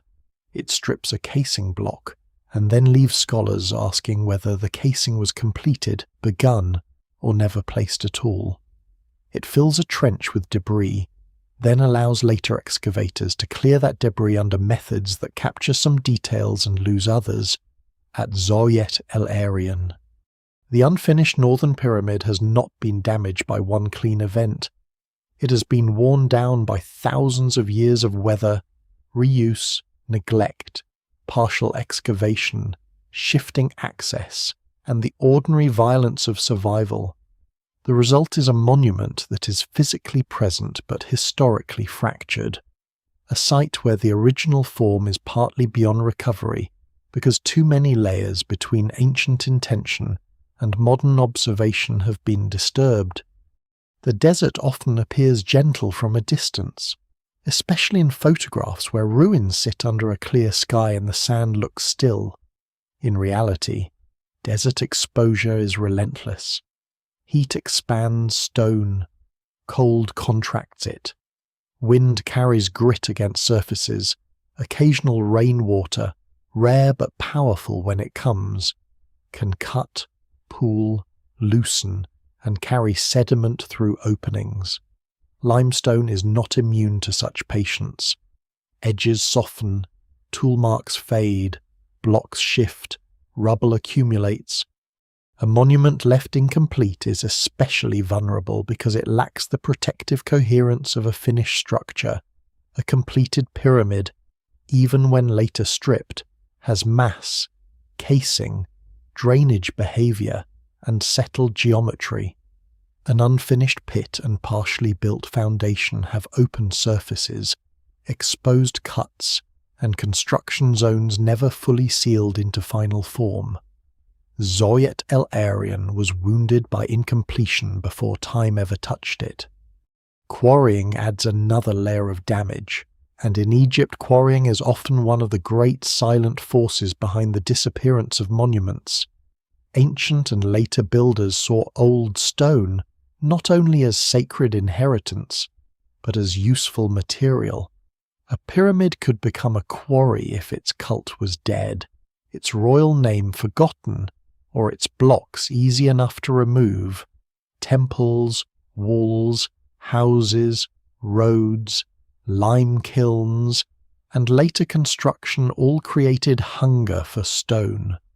This does not mean every missing block at Zawyet el-Aryan was dragged away for reuse, but later removal has to be considered wherever an ancient monument has lost its above-ground body. The problem is that quarrying does not leave a neat confession. It removes evidence along with material. If a pyramid superstructure was partly completed, later, stone robbing could make it appear barely begun. If it was never finished. Later quarrying could still destroy the traces that would reveal exactly how far work progressed. The absence becomes ambiguous. This is why archaeologists must be careful when reading the monument's present condition. A ruin is not a photograph of the day construction stopped. It is the result of every day since. The unfinished northern pyramid may preserve the fact of interruption, but not the precise stage of interruption with perfect clarity. Its great trench and underground features survive strongly because they were cut into the bedrock, while any superstructure above ground was far more vulnerable. Stone placed on the surface can be taken away. Rock cut into the earth is harder to erase. This imbalance can distort interpretation. The more permanent part of the construction was the part meant to be hidden, while the more visible part was the part most easily destroyed. What survives in the record suggests a monument left far from completion, yet the exact shape and extent of the lost upper work remain debated because survival is not neutral. Early excavation created another kind of damage and another kind of preservation at the same time. Without the work of early explorers, much of what is known about the unfinished northern pyramid might not be known at all. They cleared, measured, described, and published observations that remain indispensable.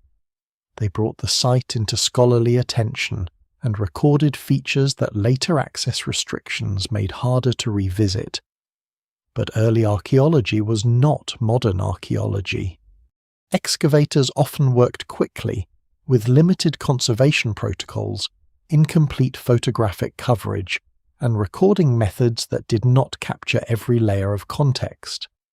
Debris could be removed before its stratigraphy was fully understood. Marks could be copied imperfectly. Objects could be described in terms that later scholars question. A trench could be mapped well enough to impress, but not with the density of data demanded by modern digital survey. The early records are therefore both a treasure and a filter. This is one of the lesser-known difficulties of Zawyet el-Aryan later scholarship often has to study not only the ancient site, but the history of the site's discovery. The reports by earlier excavators become archaeological artifacts in their own right. Their plans, readings, sketches, and descriptions must be compared, questioned, and interpreted. When an inscription or mason's mark is reported from an uncertain context, its value depends on how accurately it was seen, copied, and understood. When a feature is described as unfinished, scholars must ask whether the word reflects ancient reality, excavation conditions, or the expectations of the observer. The evidence remains incomplete not simply because the ancient Egyptians left too little, but because the modern record was shaped under imperfect circumstances. Restricted access then freezes some of these problems in place. In an ideal world, a difficult site can be returned to again and again. New surveys can test old measurements. Ground-penetrating methods can locate buried features. High-resolution photography can document tool marks. Remote sensing can map broader landscape relationships. Conservation teams can assess erosion. Specialists can re-examine pottery, inscriptions, stone types, and construction traces. At Zawyet el-Aryan, long periods of limited access have made that kind of repeated modern engagement difficult. This does not mean no one knows anything, and it does not justify wild speculation. It means that the normal corrective rhythm of archaeology has been weakened. Old uncertainties have had longer lives because new evidence has been harder to gather. Modern development around Cairo also matters. Ancient necropolises do not exist in empty museum space. They're embedded in living landscapes, roads, military zones, settlements, infrastructure, and security boundaries all shape what can be reached and protected.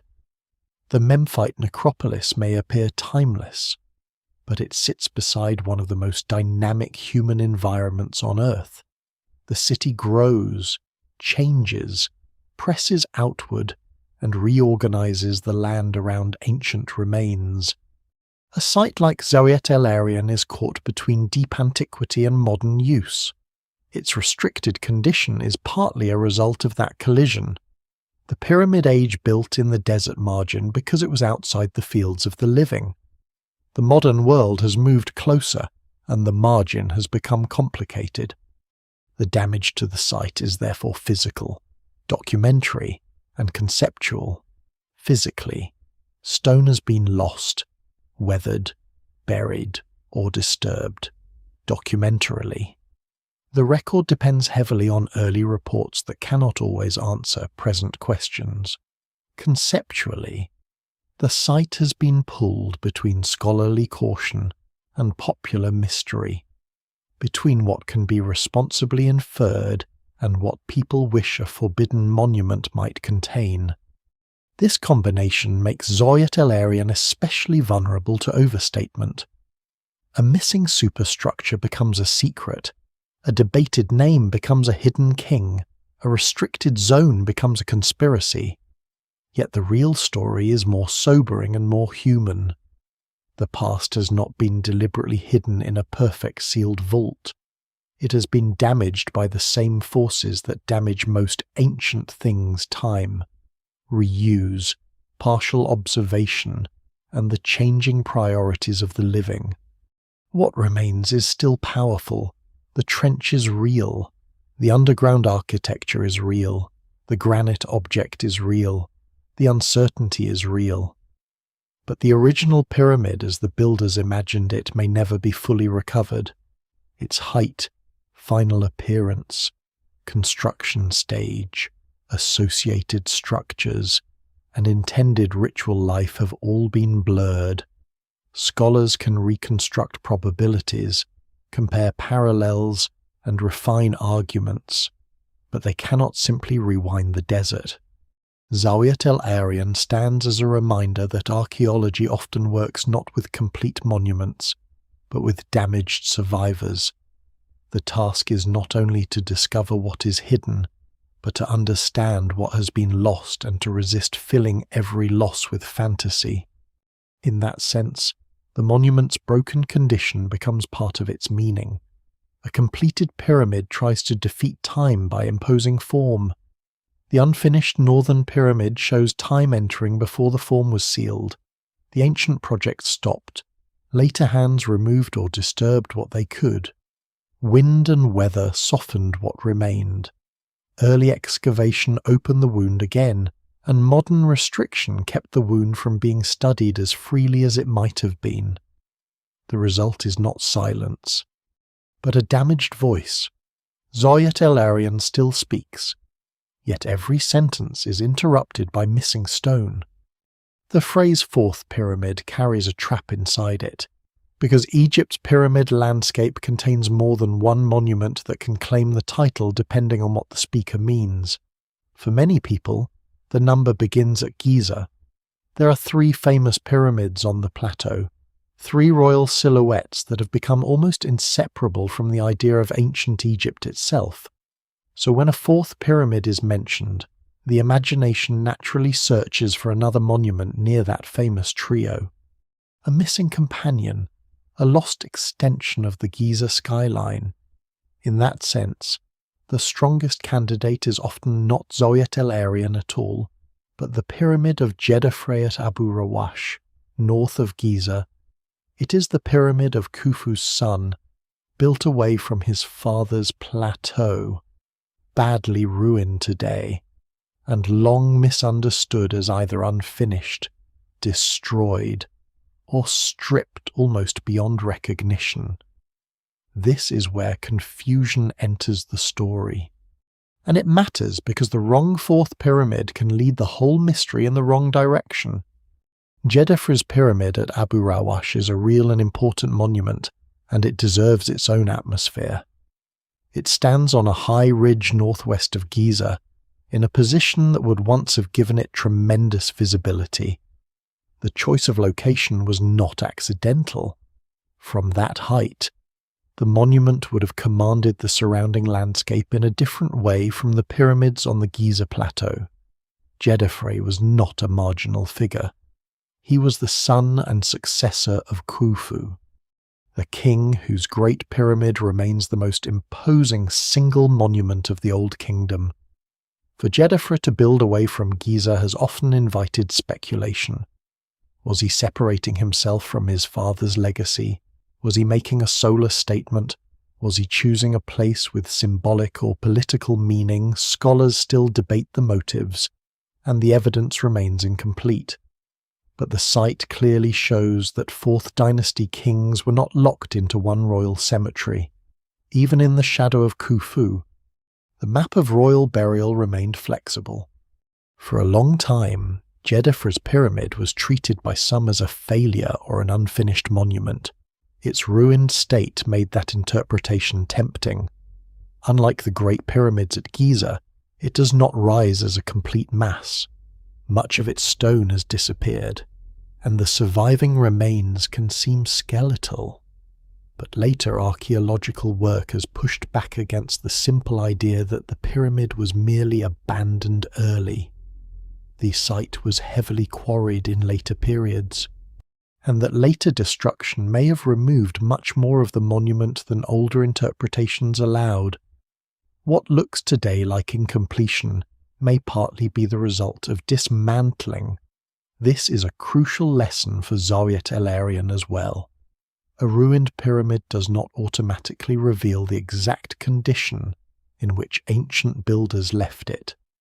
Time, quarrying, and reuse can make a once substantial monument appear far less complete than it was.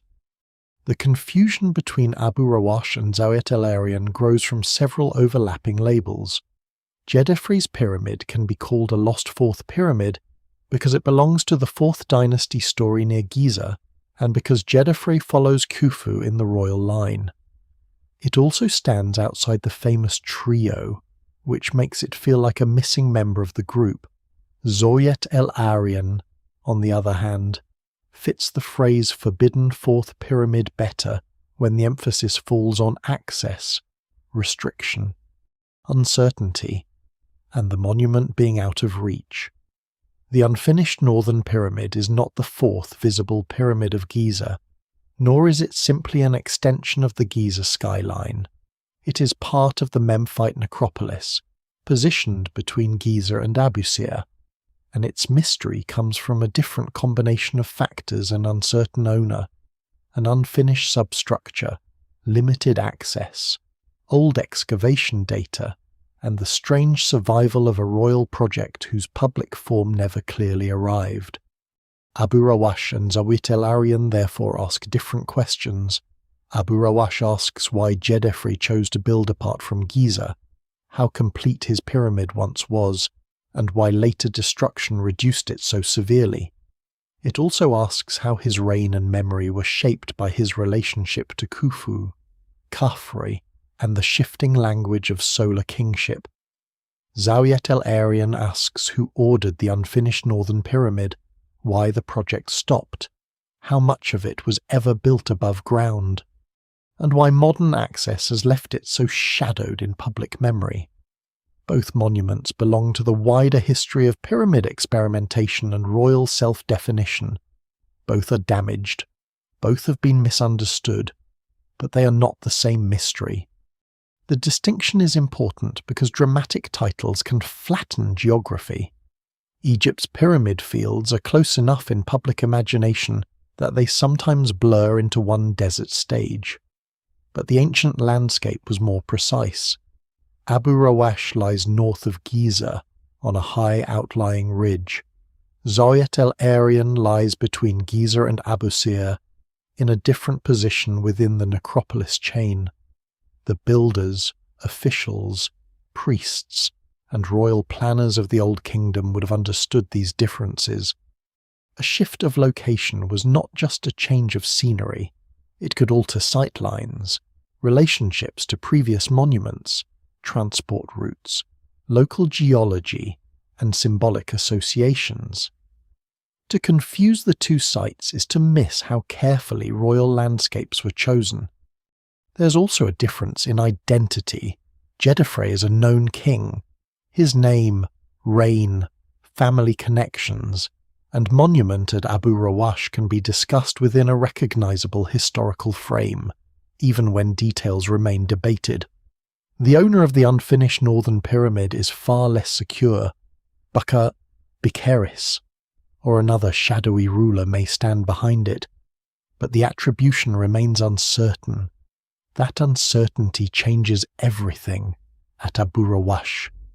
The ruined pyramid belongs to a king whose place in the dynastic sequence is visible. At Zawyet el-Aryan, the monument itself becomes one of the main pieces of evidence for a ruler whose memory is fragile. Abu Rawash is a damaged monument of a known king. Zawyet el-Aryan is a damaged monument searching for its king. A lesser-known but revealing contrast lies in the way each site has been reinterpreted. At Abu Rawash, newer excavation and reassessment have made scholars more cautious about calling Djedefre's pyramid unfinished. The ruin may reflect later quarrying more than ancient failure. At Zawyet el-Aryan, the unfinished state remains more central, especially because the substructure dominates the surviving evidence and the superstructure is so elusive. This does not mean every question is solved at Abu Rawash, or that every question is unknowable at Zawyet el-Aryan. It means the two sites occupy different positions on the spectrum between destruction and incompletion. Abu Rawash warns us that ruins can mislead. Zawyet el-Aryan shows us how interruption can become the defining feature of a monument. The two places also reveal how pyramid history is shaped by memory after construction. Djedefre's monument suffered physically, but his name did not vanish completely. The unfinished northern pyramid may have suffered both physically and historically. Its body did not rise clearly enough to dominate later memory, and its owner's name did not survive clearly enough to anchor interpretation. A completed pyramid can be robbed and still be recognized. A named king can be debated and still remain visible. But at Zawyet el-Aryan, both architecture and identity are incomplete. That double incompletion gives the site its darker pull. So the fourth pyramid confusion is not a minor technical correction. It is a doorway into the way Egypt's ancient monuments are remembered, mislabeled, and reshaped by modern curiosity. Abu Rawash belongs to the story as a warning and a comparison. It shows that there really is another royal pyramid beyond the famous three, one tied directly to Khufu's family and the Fourth Dynasty's changing sacred geography. But Zawyet el-Aryan remains the better heart of the forbidden story, because its mystery is not just that a pyramid was ruined, but that a royal monument lies partly beyond access, partly beyond reconstruction, and partly beyond the security of a name. Djedefre's pyramid is a broken voice from a known king. The unfinished northern pyramid is a voice from somewhere deeper in the silence, still trying to tell us who commanded it to begin. A monument that cannot be easily visited becomes a screen for imagination. Zawyet el-Aryan has all the conditions that modern mystery culture finds irresistible: a huge unfinished royal structure, an uncertain king, old excavation reports, a dramatic descent into the bedrock, a strange granite object at the bottom, and long-standing restrictions that keep the site beyond ordinary public access. Nothing has to be invented for the atmosphere to feel powerful. The problem is that atmosphere often invites invention anyway. Where evidence is incomplete, speculation tends to rush in. Where access is difficult, people begin to imagine that access is difficult because something extraordinary must be hidden. The unfinished northern pyramid has therefore lived two lives, one as an archaeological problem within the Old Kingdom, and another as a modern symbol of forbidden knowledge, lost codes, suppressed geometry, and secrets waiting beneath the desert. This second life has to be handled with care. It is not wrong for a ruined monument to inspire wonder. Wonder is often the beginning of historical attention. Many people first become interested in ancient Egypt because something about the pyramids feels too large, too precise, too strange, or too old to fit comfortably inside ordinary experience. That sense of astonishment is real, but astonishment is not evidence.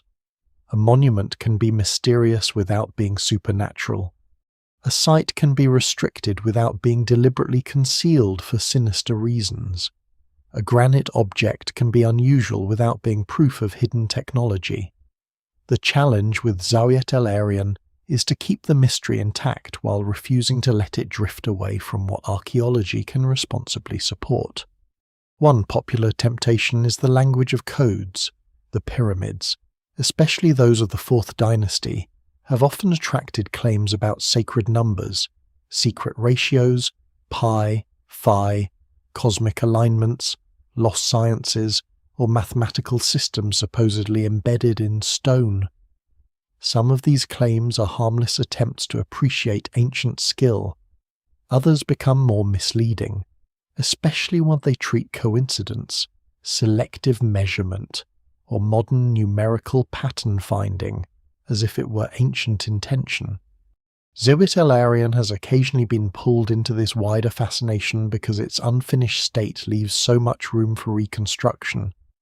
If the original height, angle, layout, and final superstructure are uncertain, then a modern interpreter can sometimes build an entire symbolic system on numbers that may not represent the completed ancient design at all. This is where caution becomes essential. Scholars still debate basic aspects of the monument.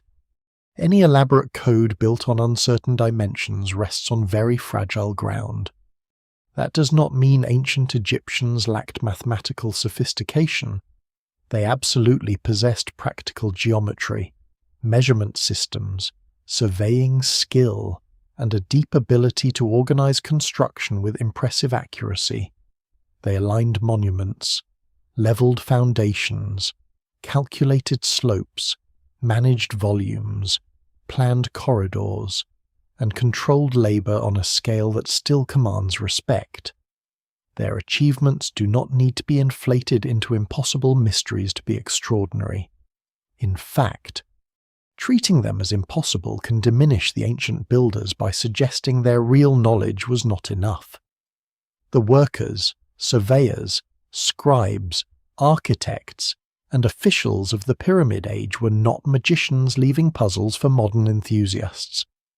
They are people working inside a highly organized society, using inherited skill, practical experience, religious imagination, and state power to transform landscape into royal architecture. The restricted nature of Zawyet el-Aryan is another source of myth, because the site has been difficult to access and is associated with military restrictions.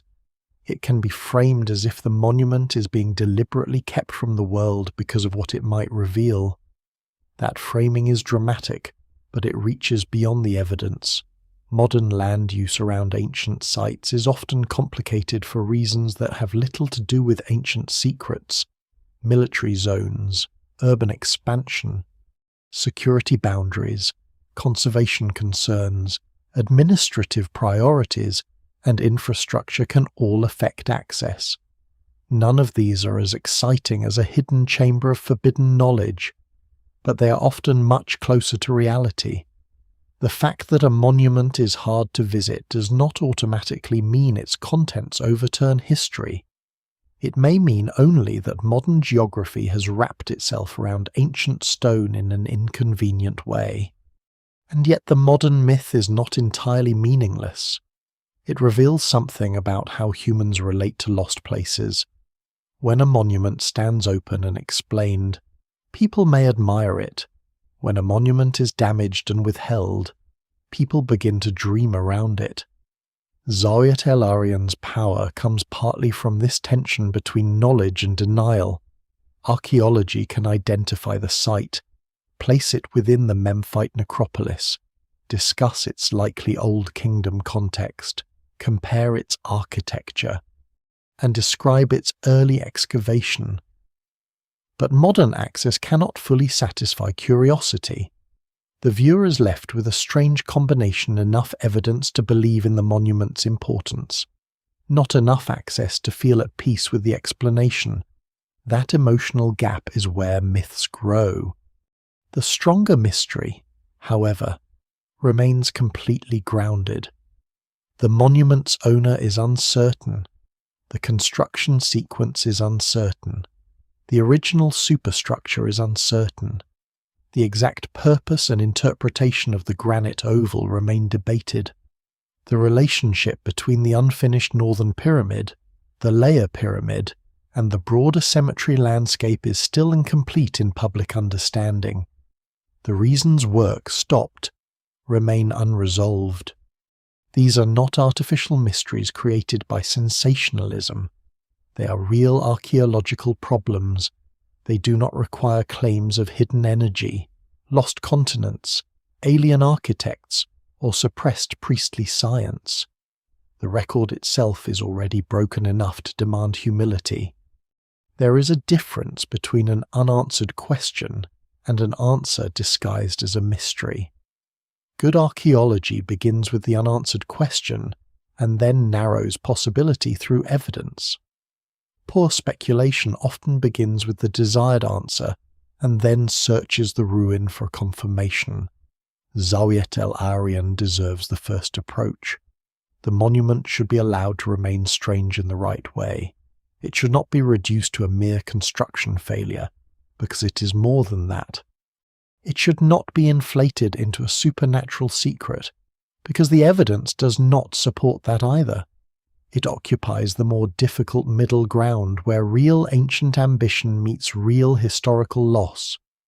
The popular phrase "forbidden fourth pyramid" works best when it points toward that middle ground. Forbidden should not mean cursed, suppressed, or magically sealed. It should mean out of reach, restricted, understudied compared with its importance, and caught between ancient silence and modern limitation. Fourth pyramid should not erase the confusion with Jedefre's Abu Rawash monument, but use that confusion carefully, as part of the wider story of pyramids beyond Giza. The title is powerful because it opens a door. The responsibility of the narration is to walk through that door without pretending there is a chamber of fantasy on the other side. There is also an ethical dimension to this. Ancient Egypt is often treated as a playground for mystery claims because its monuments are visually overwhelming and its religious world feels distant from modern habits of thought. But these sites were made by a real civilization, by real people, for real political, religious, and social purposes. To explain them responsibly is not to drain them of wonder. It is to return the wonder to the people who earned it. The builders of Zawyet el-Aryan did something remarkable even if the pyramid never rose. They cut a vast royal descent into bedrock, prepared a monument within one of the world's most important necropolis landscapes, and left behind a structure that still challenges interpretation more than 4,000 years later. That is enough. So the myths can be acknowledged, then left at the edge of the trench. The real descent goes deeper. It leads not to impossible technology, but to a more human mystery, a king whose name may not have survived, a project whose purpose was interrupted, a landscape whose access remains restricted, and an archaeological record that still cannot be completed. Zawyet el-Aryan does not need to be made stranger than it is.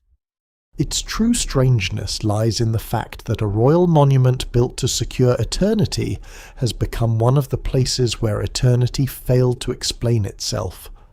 Zawyet el-Aryan remains one of those places where the past seems to wait without promising that it will ever become simple. The unfinished northern pyramid has already given up enough to prove its importance: the vast rock-cut trench, the descending architecture, the granite oval deep below, the position within the Memphite necropolis, the connection to an age when kings were reshaping the desert into stone expressions of eternity. yet it withholds the things that would make it comfortable. It does not give a secure royal name. It does not give a completed pyramid body. It does not give a full temple complex preserved in readable order. It does not give an easy answer for why work stopped. It stands at the edge of knowledge, not because nothing is known, but because every known thing opens into something missing. That is why it lingers. It is not the monument that speaks loudest in Egypt. It is the monument that refuses to finish its sentence. In a strange way, that unfinishedness may be its most honest gift. The famous pyramids teach grandeur. They show what royal power could accomplish when labour, material, time, ideology, and administrative strength moved in the same direction long enough to become permanent. Zawyet el-Aryan teaches vulnerability. It shows that even in the age of pyramid kings, ambition was not the same as completion. A king could command a trench to be cut into bedrock. Granite could be hauled from the south and placed deep in a burial system. Surveyors could set out a sacred plan between Giza and Abusir. Workers could begin turning earth into eternity, and still, something could interrupt the process so completely that the king's name would fade while the wound made for him remained. The Old Kingdom often appears to modernize as the civilization of absolute confidence.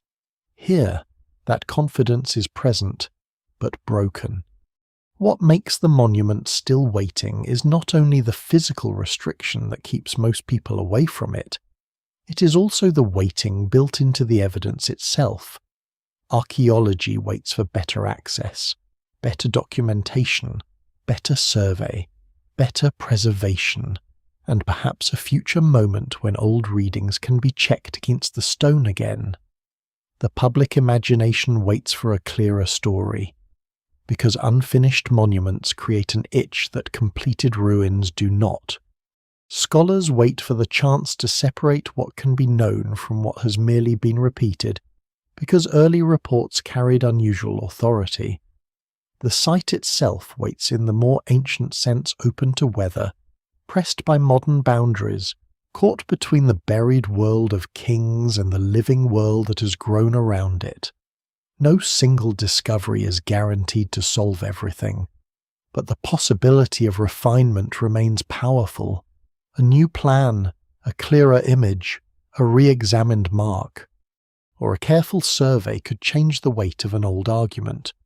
Still, even if future work answers some questions, Zawyet el-Aryan will probably never become simple. Too much has been lost. The original construction sequence has been blurred by interruption and later damage. The superstructure, if it rose to any significant height, has not survived in a way that can easily restore its full shape. The texts that might have named the owner securely are absent, damaged, or debated. The surrounding complex has not preserved the narrative frame that makes other pyramid sites easier to read. This is not failure on the part of archaeology. It is the condition of ancient survival. The past does not owe the present a complete record. It leaves what it leaves, and sometimes what it leaves is a pattern of absence strong enough to become historical evidence in its own right. The unfinished northern pyramid therefore belongs to a different class of monument from the great pyramids that dominate the skyline. It is not simply smaller, less famous, or more damaged. It is conceptually different because its most important surviving message is interruption. It shows the moment before the royal image hardens into stone. It shows the understructure before the mountain. It shows the intended heart without the completed body. It shows how the sacred machinery of kingship could begin to assemble, then fall silent before it performed its final role. A finished pyramid often hides the uncertainty of its making. Zawyet el-Aryan exposes that uncertainty and makes it impossible to ignore. There is a quiet dignity in that. The monument does not need to compete with Khufu's pyramid. It cannot compete on height, mass, fame, or visibility, and trying to force it into that contest misses the point. Its power lies in contrast. The Great Pyramid says that a king became stone enough to command the horizon. Zawyet el-Aryan says that another king, perhaps Baka, perhaps someone even more obscure, tried to enter the same language and vanished before the sentence was complete. Giza overwhelms with presence. Zawyet el-Aryan unsettles with absence. Both belong to the same civilization, and together they make that civilization more real.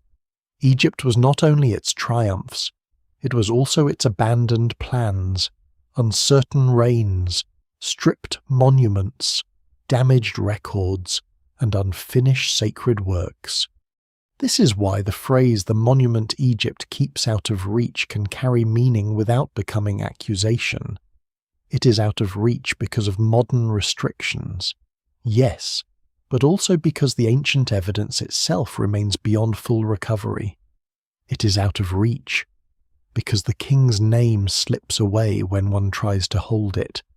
It is out of reach because its final form was never granted the chance to dominate the desert. It is out of reach because the old excavation record opened the mystery, then left later generations with questions it could not answer. It is out of reach in the way many ancient things are out of reach, present enough to haunt, incomplete enough to resist possession. At the end of the long necropolis chain, the mind returns to the landscape between Giza and Abusir. The famous pyramids still draw the light. Tourists still turn their cameras toward the known horizon. But somewhere beyond the familiar frame, Zawyet el-Aryan remains, holding its trench, its older layer pyramid, its cemeteries, its granite enigma, and its unfinished royal ambition. It is not a supernatural secret. It is something more fragile and more historically convincing, a monument that shows how memory can fail even when stone survives. The builders began with the language of eternity, but what reached the present is a silence shaped like a pyramid that never fully rose. And perhaps that is where the story should slow down, not at the edge of a revelation, but at the edge of a desert opening where revelation was never completed. The great monuments of Egypt often make time feel defeated. Their scale is so immense that they seem to stand outside ordinary decay, as if the ancient kings truly found a way to keep speaking across 4,500 years. But Zawyet el-Aryan reminds us that time is more patient than kings. It does not always destroy by smashing. Sometimes it removes a name, then a course of stone, then a record, then a path, then the confidence that anyone can say exactly what happened. A monument built for eternity can become a question. A royal tomb can become an empty descent. A king can become a possibility. The desert can preserve the cut of human labour while letting the purpose drift into uncertainty. And in that uncertainty, there is a different kind of truth. History is not only made of what survives clearly, it is also made of what almost survives, what can be traced but not completed, what asks to be remembered without giving enough to be fully known. Somewhere between the river and the western horizon, the unfinished pyramid still belongs to the long story of Memphis. The sun lowers over the necropolis as it has done for thousands of years. Light catches the famous stones first, then fades across the quieter ground. The completed monuments keep their silhouettes. The broken ones sink more softly into shadow. At Zawyet el-Aryan, the pyramid does not rise to meet the evening. It remains below the line of sight, held in the earth. A royal dream interrupted before it became a mountain. And that is its final image, not a locked chamber of impossible secrets, not a curse, not a hidden machine, but a vast beginning left open beneath the desert sky, a place where ancient hands cut downward so that a king might rise forever, and where forever, for once, did not arrive.